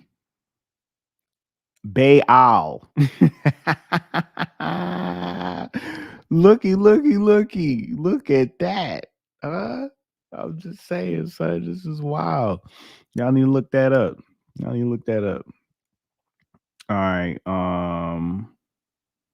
Let's go to the deer.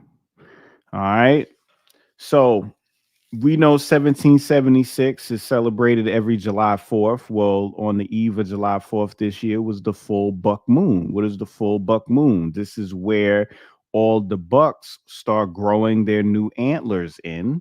All right. So it's a very strong deer. So this year, at the same time that the Independence Day was being celebrated, so were deer representing new growth, or rather a new world. And what are the antlers to a deer? It's the antenna. You know what I mean? And it's what they use to carry the sun in Mesoamerican as well as Native American symbology and mythology. When you see a group of deer, herd, they're known as an army of celestial stars fleeing east to west. Remember, whenever you saw the map on the movie, they were showing the East Coast. All right. Many Mesoamerican origin myths feature the deer, a creature modern day researchers pair with the sun. Okay. And you can see how the antlers grow. You could just put a sun right in there, right? With drought and with the vital need to end drought with the help of rain and lightning deity Tlaloc, right? So we know water was a huge symbol in this film over and over again. They was filling the tub up with water. You know, it was raining. They had the pool outside. They went to the beach, you know, just the blue everywhere. What else? When we first saw Danny, Kevin Bacon's character, when she went to the supermarket, he was stacking water, you know, so it was constantly water throughout. And then right before the noise attack took place, it sounded like thunder, you know, it sounded like thunder. Also, the deer represent in the Mayan and the Aztec calendar the seventh day sign. All right, the 7-day sign of the Aztec is known as the deer's head. All right, deer are seen as peaceful and not hostile creatures. So it was very interesting that, you know, how they used the deer in this movie were menacing. You know what I mean? You didn't know. It looked like it was one of the best ways to cinematically show something's about to pop off, because when you see deer, it gives you a sense of calmness. It gives you a sense of ease and peace, right? But nah, when you saw the deer in this movie, you didn't fear peace. You didn't feel peace. You didn't feel at ease at all. So that was real deep how they did that, you know. All right, so Red Sprite. Let me see if y'all still with me. Y'all still with me? Because I'm just going. How y'all doing, man? How y'all doing? Y'all rocking with your boy, man? Y'all rocking with your boy? Okay. Y'all rocking. All right. So when the movie first starts, as well as when they show the eclipse and when they would show the sun rising and setting, they would constantly show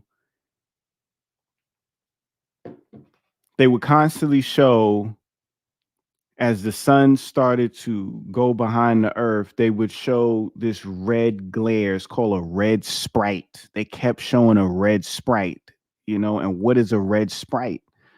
A red sprite is called a transient luminous event.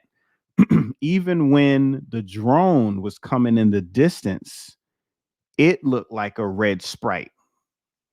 Its shape and everything, right? So it's a transient luminous event. So when we think about lightning and thunder, like I just spoke about with Talalak, with the symbolism of the deer, right? We know lightning to be the event that takes place, the phenomena that takes place between the clouds and the earth. Okay, but what about the phenomena that takes place between the clouds and the firmament? Because there's all types of events that happen in that space as well.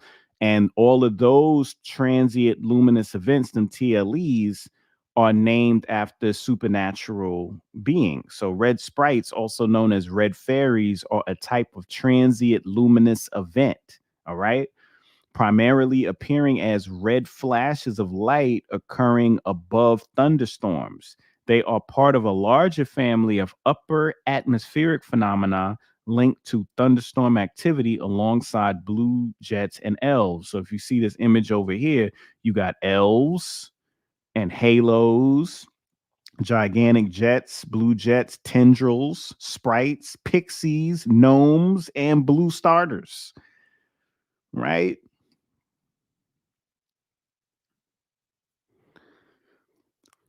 Right. So Bikini Kill, right? Bikini Kill, Bikini Atoll. Bikini Atoll is where they were testing all of the nuclear bombs that Oppenheimer made. So Oppenheimer came out this summer, right?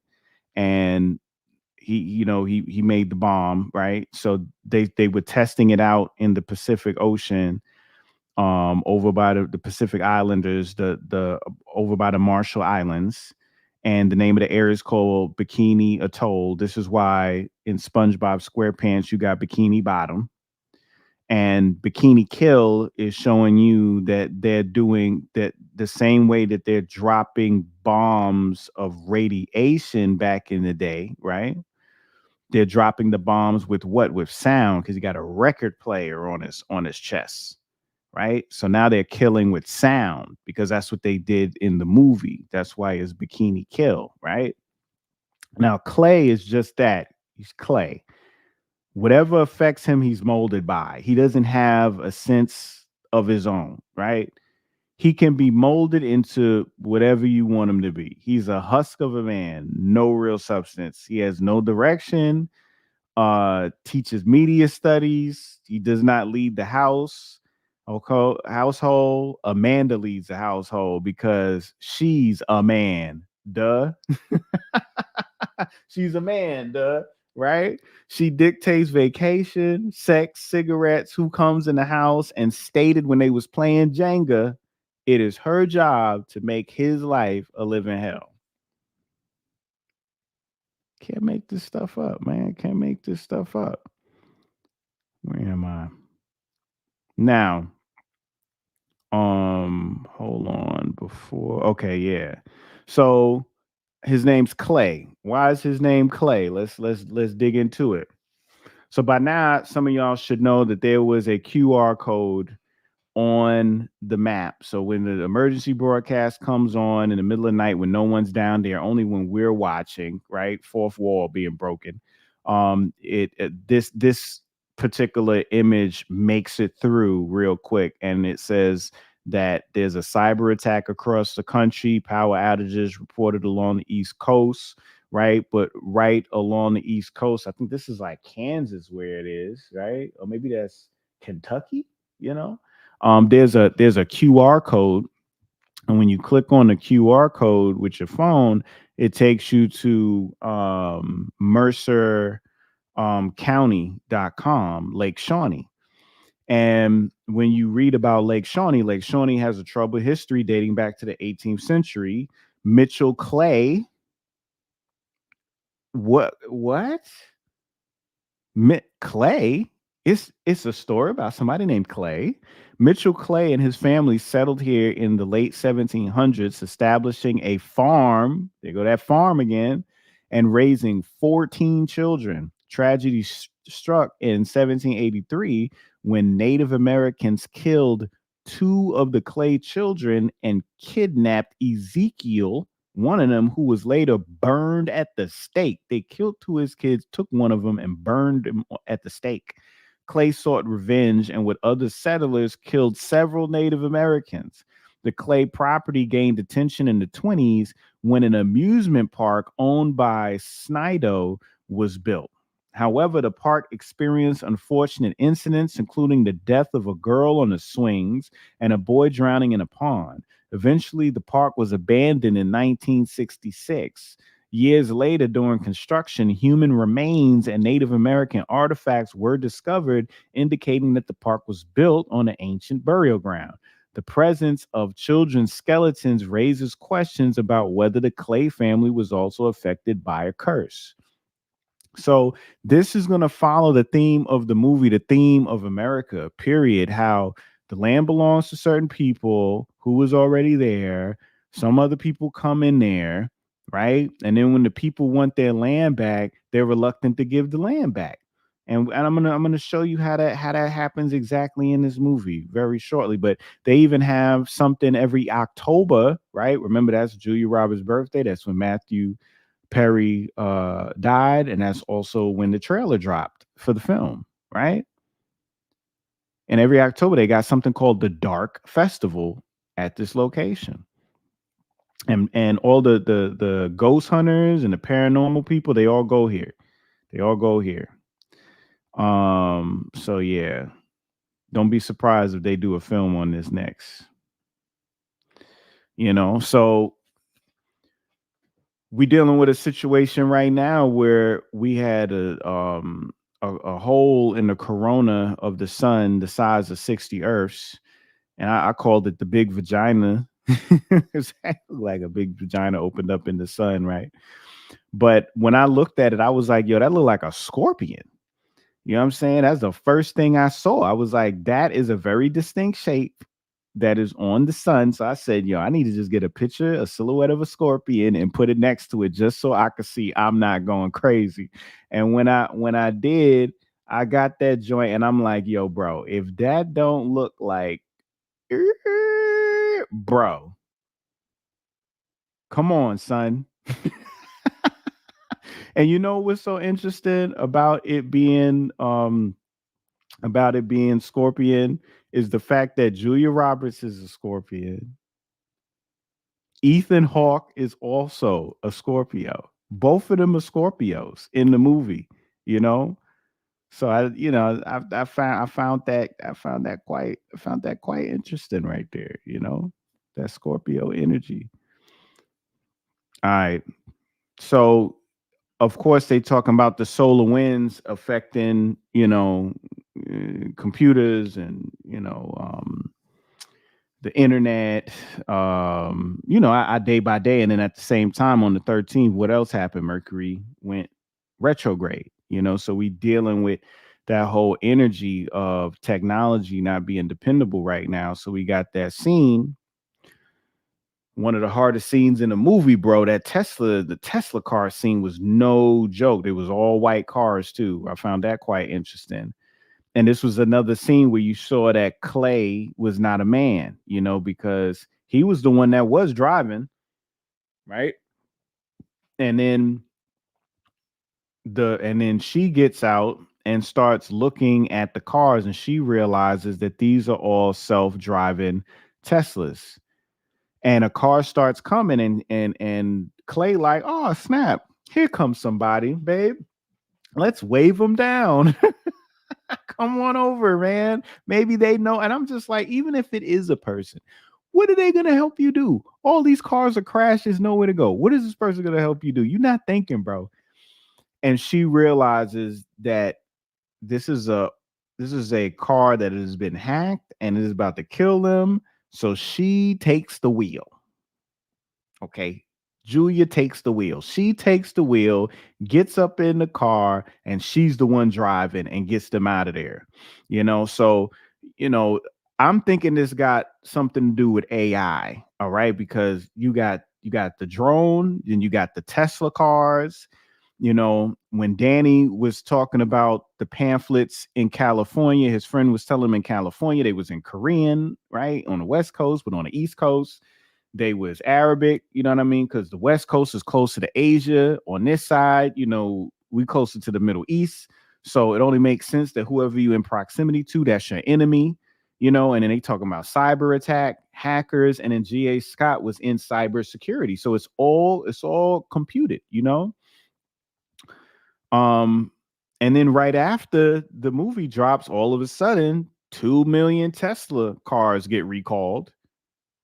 You know what I'm saying? They said over the past year or whatever, since they've, rolled these out, there's been over 1,000 crashes that has taken place. So they pulling 2 million of them back. So this wasn't during the movie. This wasn't before the movie. This actually happened after the movie dropped and this scene was shown and everybody saw this. All of a sudden there's a recall. You know what I'm saying? Ain't that crazy? Now, even though they talking about it being I'm saying that it's AI and everything, one of the number one stories that's making its waves right now is China's cyber army infiltrating the US. So they talking about in Hawaii, they talking about on the West Coast, the water, and other things are getting hacked and getting manipulated, and they putting it on China. So this also is something that has been coming out ever since the movie dropped as well. Usually with predictive programming films, it's like half a year later at the least. A year, 2 years later, now it's like they dropped the movie and it's like, okay, it's coming out right away.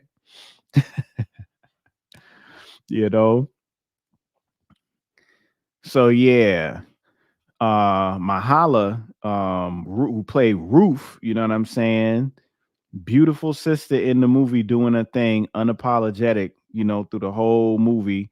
The energy towards her in the film was like, shut up and be sexy, because she wasn't getting no respect from Julia Roberts. You know what I'm saying? Clay was kind of just quiet about it. You know what I'm saying?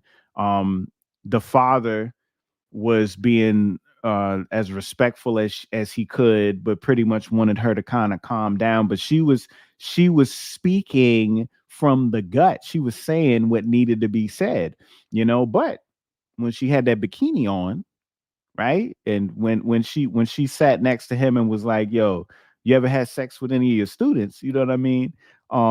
That's when everybody was kind of chill with us. As long as she was sexy and sexualized, Ruth was all good. But any other time, she was being a pain. You know what I mean? And that's the real problem. Even when they were downstairs, she was like, yo,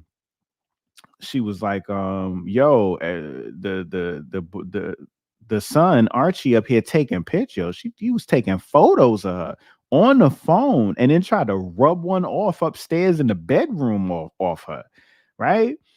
Staring at her around the pool, and then she was even saying, yo, the father trying to dig up in me too, and she was like, yo, why are you allowing this to happen? And he was like, yo, this is just the right thing to do. And she was like, yo, that's the type of stuff gets you killed. Like, what are you talking about? How are we sleeping in the basement of our own house?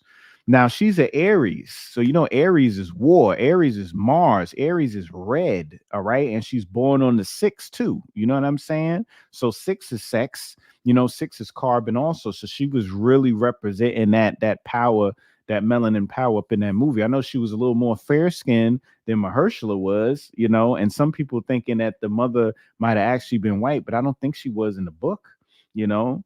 And then she was very intuitive because she knew that the mother didn't make it before the father did. Like she could feel it. She felt the coldness, you know, and she knew. She even told Julia Roberts, when Julia Roberts was like, I don't want to scare my children because, you know, it's probably nothing. And she was like, oh, nah, I disagree with that. It's definitely something. You know, every time everybody was saying they were hiding stuff from her on the real information, she was like, yo, why are you not telling me? I want to be in the know. And she represents this, you know, the new generation that's coming up, and they, you know, they unapologetic, they speak their mind and everything like that, as opposed to the civil rights crew. You know, so Tameri, which is now America, was originally populated, ran, you know, and facilitated by melanated people, indigenous people. Caucasians occupied our house like an Airbnb. And when we showed back up, okay, because, you know, our knee gave out, you know what I'm saying? Because stuff started going crazy. And when we showed back up, they was very reluctant to let us back in. The slave movies always show how humble the wives were when in actuality, they were always the most ruthless. I remember her name's Ruth. She ruthless up in this movie, but in a good way. You know, so this whole dynamic is a perfect example of this land and the fact that we were facilitators of this land and that the land was colonized. And when the indigenous people got their stuff together and wanted to establish themselves, they didn't even want to kick folks out, ransack nobody, roll on nobody. They just wanted to establish their villages, establish their cities, their business, their families, and thrive, right? They wouldn't let it. The same way that they rented this house as an Airbnb. They rented this property from this family. They show back up. And it's that Ruth had to keep reminding them, this is my dad's house. This is his house. This is his house. Because as Africa is known as the motherland, America is Patala. It's the fatherland. You know, so this is the fatherland over here. So it's interesting. She kept saying, this is my dad's land, my dad's house. This is his house, right? This is his house. And they wouldn't want to give him his house back. Perfect symbolism for the situation. And then on top of it, she was like, Philharmonic. Yeah, right. He's on the board of the Philharmonic, which is showing the dichotomy of the sound, where he got the bikini kill on his, like, kill music. He's Philharmonic and classical and jazz with the healing frequencies of music. Okay. And they're showing up in the tuxedo debonair. So they're in the position of being in a very affluent state in their lives, you know what I'm saying, as opposed to them being middle class, or opposed to them being poor, you know what I mean, or being ratchet or hood or ghetto or whatever. No, these people are established and educated and beautiful and striking and well spoken. You know, so this is a very interesting dichotomy that they play in, showing the symbolism of how it is in America. All right. So, you know, that conversation with the cabal, you know what I mean? Listen, so blue is everywhere. So when you say the cabal, right? Cabal and Kabbalah. All right. So let's talk about the cabal first. So the cabal is the cube and the ball. And why is the cabal the cube and the ball? Because it's supposed to be a higher level of masonry, which is the compass and the square. So the compass represents what? Circles and curves, right? Circles and curves are feminine or feminine because a 9 is curved. And a square is masculine because it's lines and it's angles, and they make squares, which on a higher level becomes cubes. So cube ball is cabal. All right. So the cube and the ball, or the three-dimensional application of the square and the compass of Freemasonry. The Kabbalah showcases both the angles and the spheres, both cube, square, and the curves and circles. Now, with the Kabbalah, it has two pillars on both sides, just like in Masonry with the Boaz and the Yakin. So the two pillars of mercy and severity. We see with the severity of Amanda and the ruthlessness of Ruth. They are severity. They are very severe energies in the movie. And G.H. Scott, very humble, very kind, very understanding, very agreeable. And Clay also being very agreeable and damn near feminine almost, you know what I mean?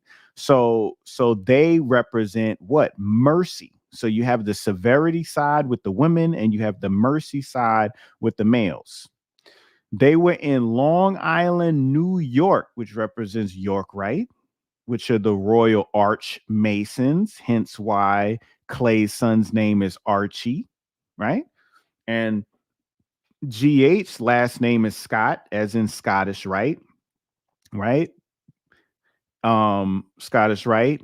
A lot of blue in the house, all right? So the blue and the blue lights and all of that stuff comes from what? Comes from the Scottish Rite. The York Rite is the red color. The blue is the Scottish Rite's color. Democrats are blue. Deep state is blue. Facebook is blue. Blue light toxicity, that blue light blockers, what I've been talking about, right? The play of racism shows the Civil War, right? Which they just showed the trailer for Civil War, which looks like it's a direct sequel to this film because the film leaves you with a cliffhanger. Even GH said, "Oh man, I didn't think this was going to happen, but this is what it looks like it's going to be. It's the 3 stages." You know what I'm saying? Where you cut everybody off from stuff, then everything is like confusion and turning on each other, and then the third one is the Civil War. And it's funny because they have a movie in the spring called Civil War, and they're showing exactly that. But the play of racism shows a civil war of black and white, just like on the chessboard, right? In terms of what you see in the Masonic temples on the floors, and literally with the families and Danny and GH standing off. Yeah, Danny, Kevin Bacon, had the higher ground, just like Higher Ground Productions, which is the production company that the Obamas own that were behind this film. All right. Yeah. So just to let you know, with the blue, red and the blue. All right. The blue pill was the one that, the blue pill, that's the one you take, you go to sleep, stay in the matrix, right? So this is the one I don't know if too many of y'all know about. So, it's enough. Matthew Perry died on a birthday, and they were dated, and they also had a scene together in Friends, But did y'all know that Martin Luther King and Coretta Scott King paid for Julia Roberts' birth? Huh? I'm gonna let that marinate while I drink this water. I'm gonna say that again. The irony of Julia Roberts' character Amanda looking at Mahershala Ali and Ruth talking about this is your house, this is really your house. This is not their house. I don't even know. He probably ripped open the door to get that $1,000 out. Right? And in all actuality, her family couldn't afford the hospital bill. So Martin Luther King and Coretta Scott King paid the bill for him? Huh? So you can't make some of this stuff up, man. You can't make some of this stuff up. All right, let's keep going. All right. So when the drone was dropping all of the flyers out, um, it had all that writing on the back, and it said, "We ask you pay immediate attention to what we say in this publication. We have the most dangerous and destructive explosions in history, and we leave this horrific fact for you to contemplate and stress the validity of what is said. I'm using this on your land, and steps must be taken to stop the resistance built for peaceful surrender of your land." Right? And when you see this symbol, what is that a symbol of? This is representation of the new year that's coming up in February. February is when the Chinese New Year starts. February is also when the next Super Bowl is, right? And remember, the Friends episode was called The One After the Super Bowl. That's the name of the episode with her and Chandler, right? And this year is the year of the dragon. The year of the dragon. And dragon years ain't no joke. Chinese repeat their signs every 12 years. So what was 12 years before 2024? 2012. What was 12 years before 2012? The year 2000. What was 12 years before the year 2000? 1988. You know what I'm saying? And what was before that? What was that? 78, 76? 19, and there go that 76 back again. So we know 88 was harmonic convergence. It was hip hop expansion. It was a lot of stuff going on in that year 88. We know what the year 2000 was. We know what 2012 was. You know what I mean? So dragging years are no joke, and we already know what that symbol mean, All right. So when few things. So, GH Ruth was like, Ruth was treated like wrong in the movie, man. She was just only speaking facts, and she just wanted her father. She wanted a black man to be there for her, to protect her, to stand there by her side. And he was composed, he was calculated, he was very measured with his executions, but at the same time, he was a little too civil rights with that thing. And he left her, there at the house with Amanda to take Clay and Clay's son to Kevin Bacon to get him medicine. You know what I'm saying? And she's like, yo, how you just going to leave me? There's real stuff happening right now. This is going on. This is happening right now. We are in it. Do not abandon me. Do you understand? This is not when you split up. We are not going to see each other again. You're not going to come back. And even though it's inferred that they do all link back up at the end of the movie, you know what I'm saying? In all actuality, when the alarm went off, they were not back together. And when the movie ended, they were not back. Visually, based on what we saw, they were not back together. Okay. Amanda was with Ruth, and GH was with Clay and Archie in the car.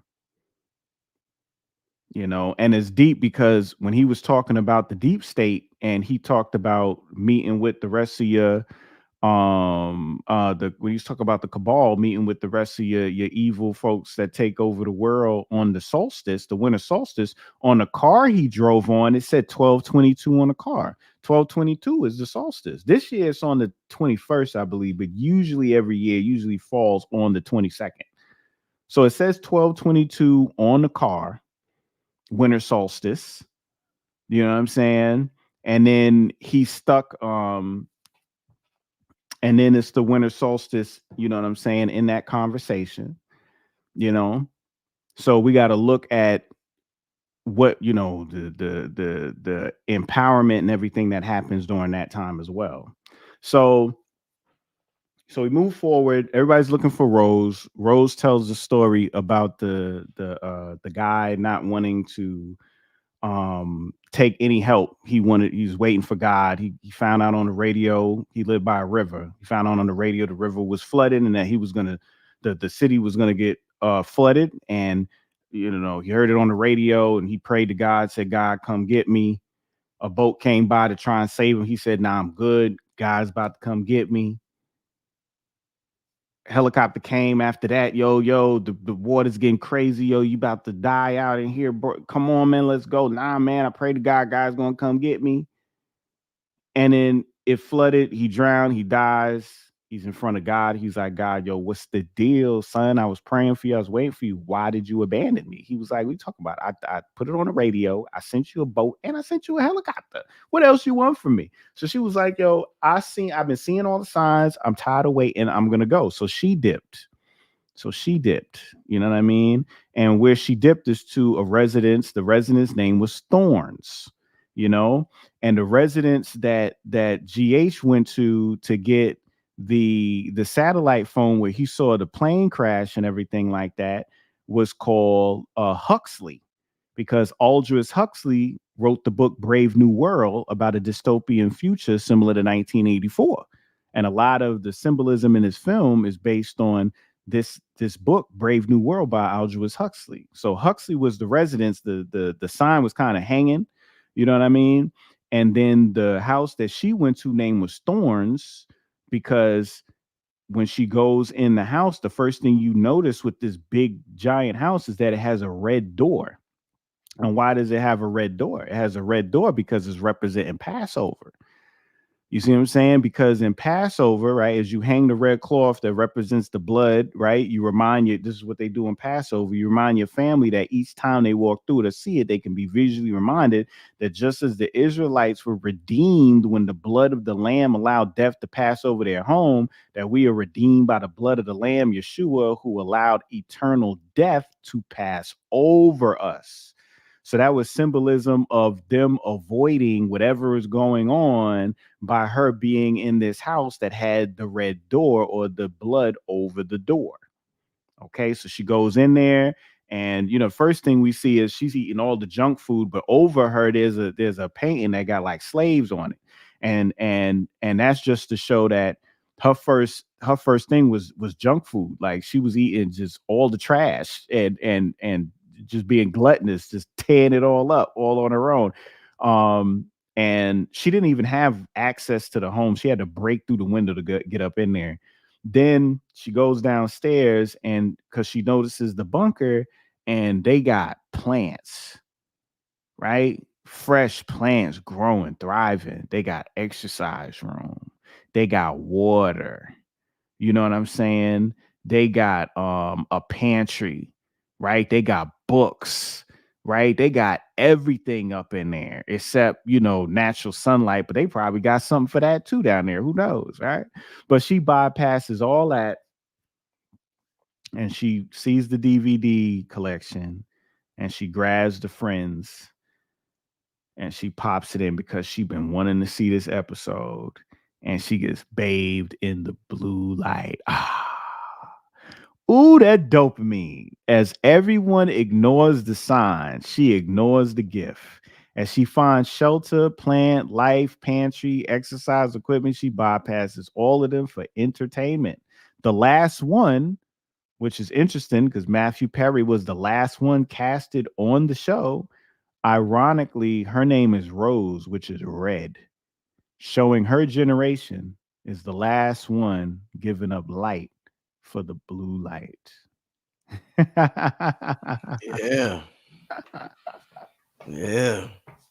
Yeah, man.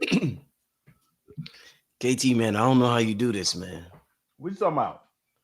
This Decoded, man. Hey, man, listen. It's more than that. I bet you I didn't cover everything. I just gave y'all a little taste, man. Man, well, I definitely appreciate it, brother. I definitely appreciate it. Wait, hold on. How do I I stopped screen. Okay, Yeah. you gotta do that. Yeah, man. But this movie has everybody talking, KT. Everybody talking.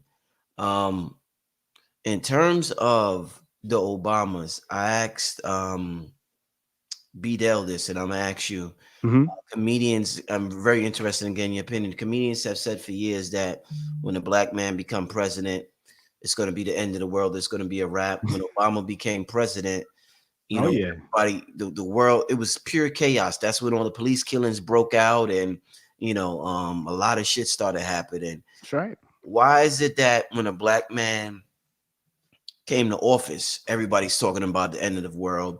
And now the black man produces a film and is talking about the end of the world. I'm trying to figure out the connection Well, between this black he, authority and the end of the world, KT. well, it's not. Well, the whole Black Authority took place because remember we just got out of let's not forget who was right before him. Now we was dealing with Bush. Yeah. You know what I'm saying? So we was dealing with 9/11, Halliburton. Let's not forget about what was popping off in the millennia, bro. Like it was crazy. So it was like world leaders in the world at whole was just like the United States was trash based on what Bush was on. So they was like, yo, we need a pretty face. We need to switch it up. So he was like, he was utilized as just this new turn. It was there to garner, to get all the black people on their side, you know, or melanated people and people across. And you got to, how did people went crazy over this man? You know what I'm saying? When he came into office, but we should have known because he was a Democrat. We should have known he rocking with the blue. You know what I'm saying? And we ain't when it comes to politics, when it comes to government, rather, we were never no Democrats, bro. We was always Republicans. Yeah. You know what I'm saying? We always been, you know,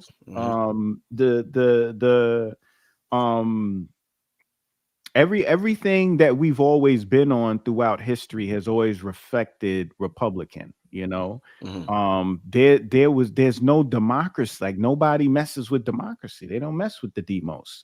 So he only came through because, you know, the way Republicans rock is Republicans be like, okay, yeah, I'm evil and this is what I'm gonna do to y'all. Right? Gives you the heads up. This is who I am. This is what I'm about to do. You know what I'm saying? Democrats is like, oh no, I'm just a cute little bunny. I'll never harm you. You know what I'm saying? And then they give you a plate of food and it's all rat poison. And then when everybody die, they just over you like this. You know what I'm saying? So that's how Democrats get down. And he was just that ultimate bunny. You know? Now I'm not gonna get into Obama got, come on, man. For those of y'all that do y'all research, y'all know who that cat is, and y'all know who that person is next to his side either. I ain't about to get on him. That ain't no her. You going? That's a whole nother story. You going there? You going there with it? But yeah, nah. He tore his country up. You know what I'm saying? And it was a lot of cleanup that was needed to be done. You know what I'm saying? So I ain't surprised that he came out with this. You know what I'm saying? At all. This is really no surprise. So a lot of people was like, oh man, the Obamas is behind it. And I was like, oh wow, they actually did the film. But after I found out, it was like, I wasn't like shocked. I was like, okay, like why wouldn't they? Like they know, we know the CIA manipulate scripts. We know that the alphabet folks manipulate all of these movies and put all this information in there, and reshoots and rewriting and all that type of stuff happens. So now they're just being more forward. They're like, okay, not only are we doing it, but look, we got a whole ex-president doing it. You know what I'm saying? To put it on in there. And then Civil War. Did you see the Civil War trailer? Yeah, man. Crazy. When you listen, when everybody watches the they leave the world behind, and then you look at the trailer of the Civil War, you like, come on, bro. Like that. Yeah. Amazing. Let me I'm gonna take a question from the chat before we get out of here. Oh man, what a night. Started out with BDell. KT came in with the dynamic presentation. Absolutely magnificent day. Once again, family, don't forget that 50% off sale KT is having on the websites Starting Wednesday the 20th. starting Wednesday, and when does it end, KT? It'll be for the week. It'll be throughout that week. Okay. Mm-hmm. Somebody wants to know, KT, can you touch on the flamingos all the way up? The flamingos. So they were talking about how the different animals are that because of the frequencies and everything changing, it done threw the animals navigation off. Mm-hmm. You see what I'm saying? So normally, you know, flamingos, they'll fly to certain location. They don't stay in one location. They fly to different locations over time. And they ended up flying in that direction. Why they landed in that pond, flamingos definitely have their own symbolism. What it is, I know it's a deeper reason. I don't know what that deeper reason is, but I just know it to be that they're part of the animals getting taken off their natural path and then it landing, you know, right in front of them like that. Right. Yeah. Somebody said why the melanin music on the movie? Why the melanin music on the movie? I guess they talk because I know Joey Badass opened the movie up. You know what I'm saying? I mean, the whole movie was black. It was, you know, it was about us. You know what I'm saying? Through the whole film, you know. And then, you know, of course, there's the scene where GH and Julia Roberts was dancing to Next. Well, I can't even say Julia Roberts was dancing. Julia Roberts was having an aneurysm or having an epileptic seizure. I don't know what the hell she was doing, but Mahershala was doing the two-step, trying to get her to catch the groove. She just could not catch that groove, bro, for nothing. Man, let's get to another question. I just seen one that I want to ask you. Oh man, now I can't find it. This chat moving so fast. The 96 tattoo on Ruth's left shoulder. That's what they asked it about. A couple of people. What did it symbolize? That might be a real tattoo she got. That might be a real tattoo. But remember, I said she's a 6. That's her. She's born on the 6. She represents that energy anyway. 6 is carbon, you know, 9 ether, you know. So I was talking about the two, the Yakin and the Boaz, the male and the female energy. So the 6, you know, 6 is male, 9 is female. So yeah. All right, let's see if I see another one. They said, KT, that wasn't a taste, that was a feast. They said, I appreciate it. I that's appreciate facts. it, man. I appreciate it. That is facts. That is truly is facts. Last question from the people, KT. Can you explain the Statue of Liberty being upside down on the flyer?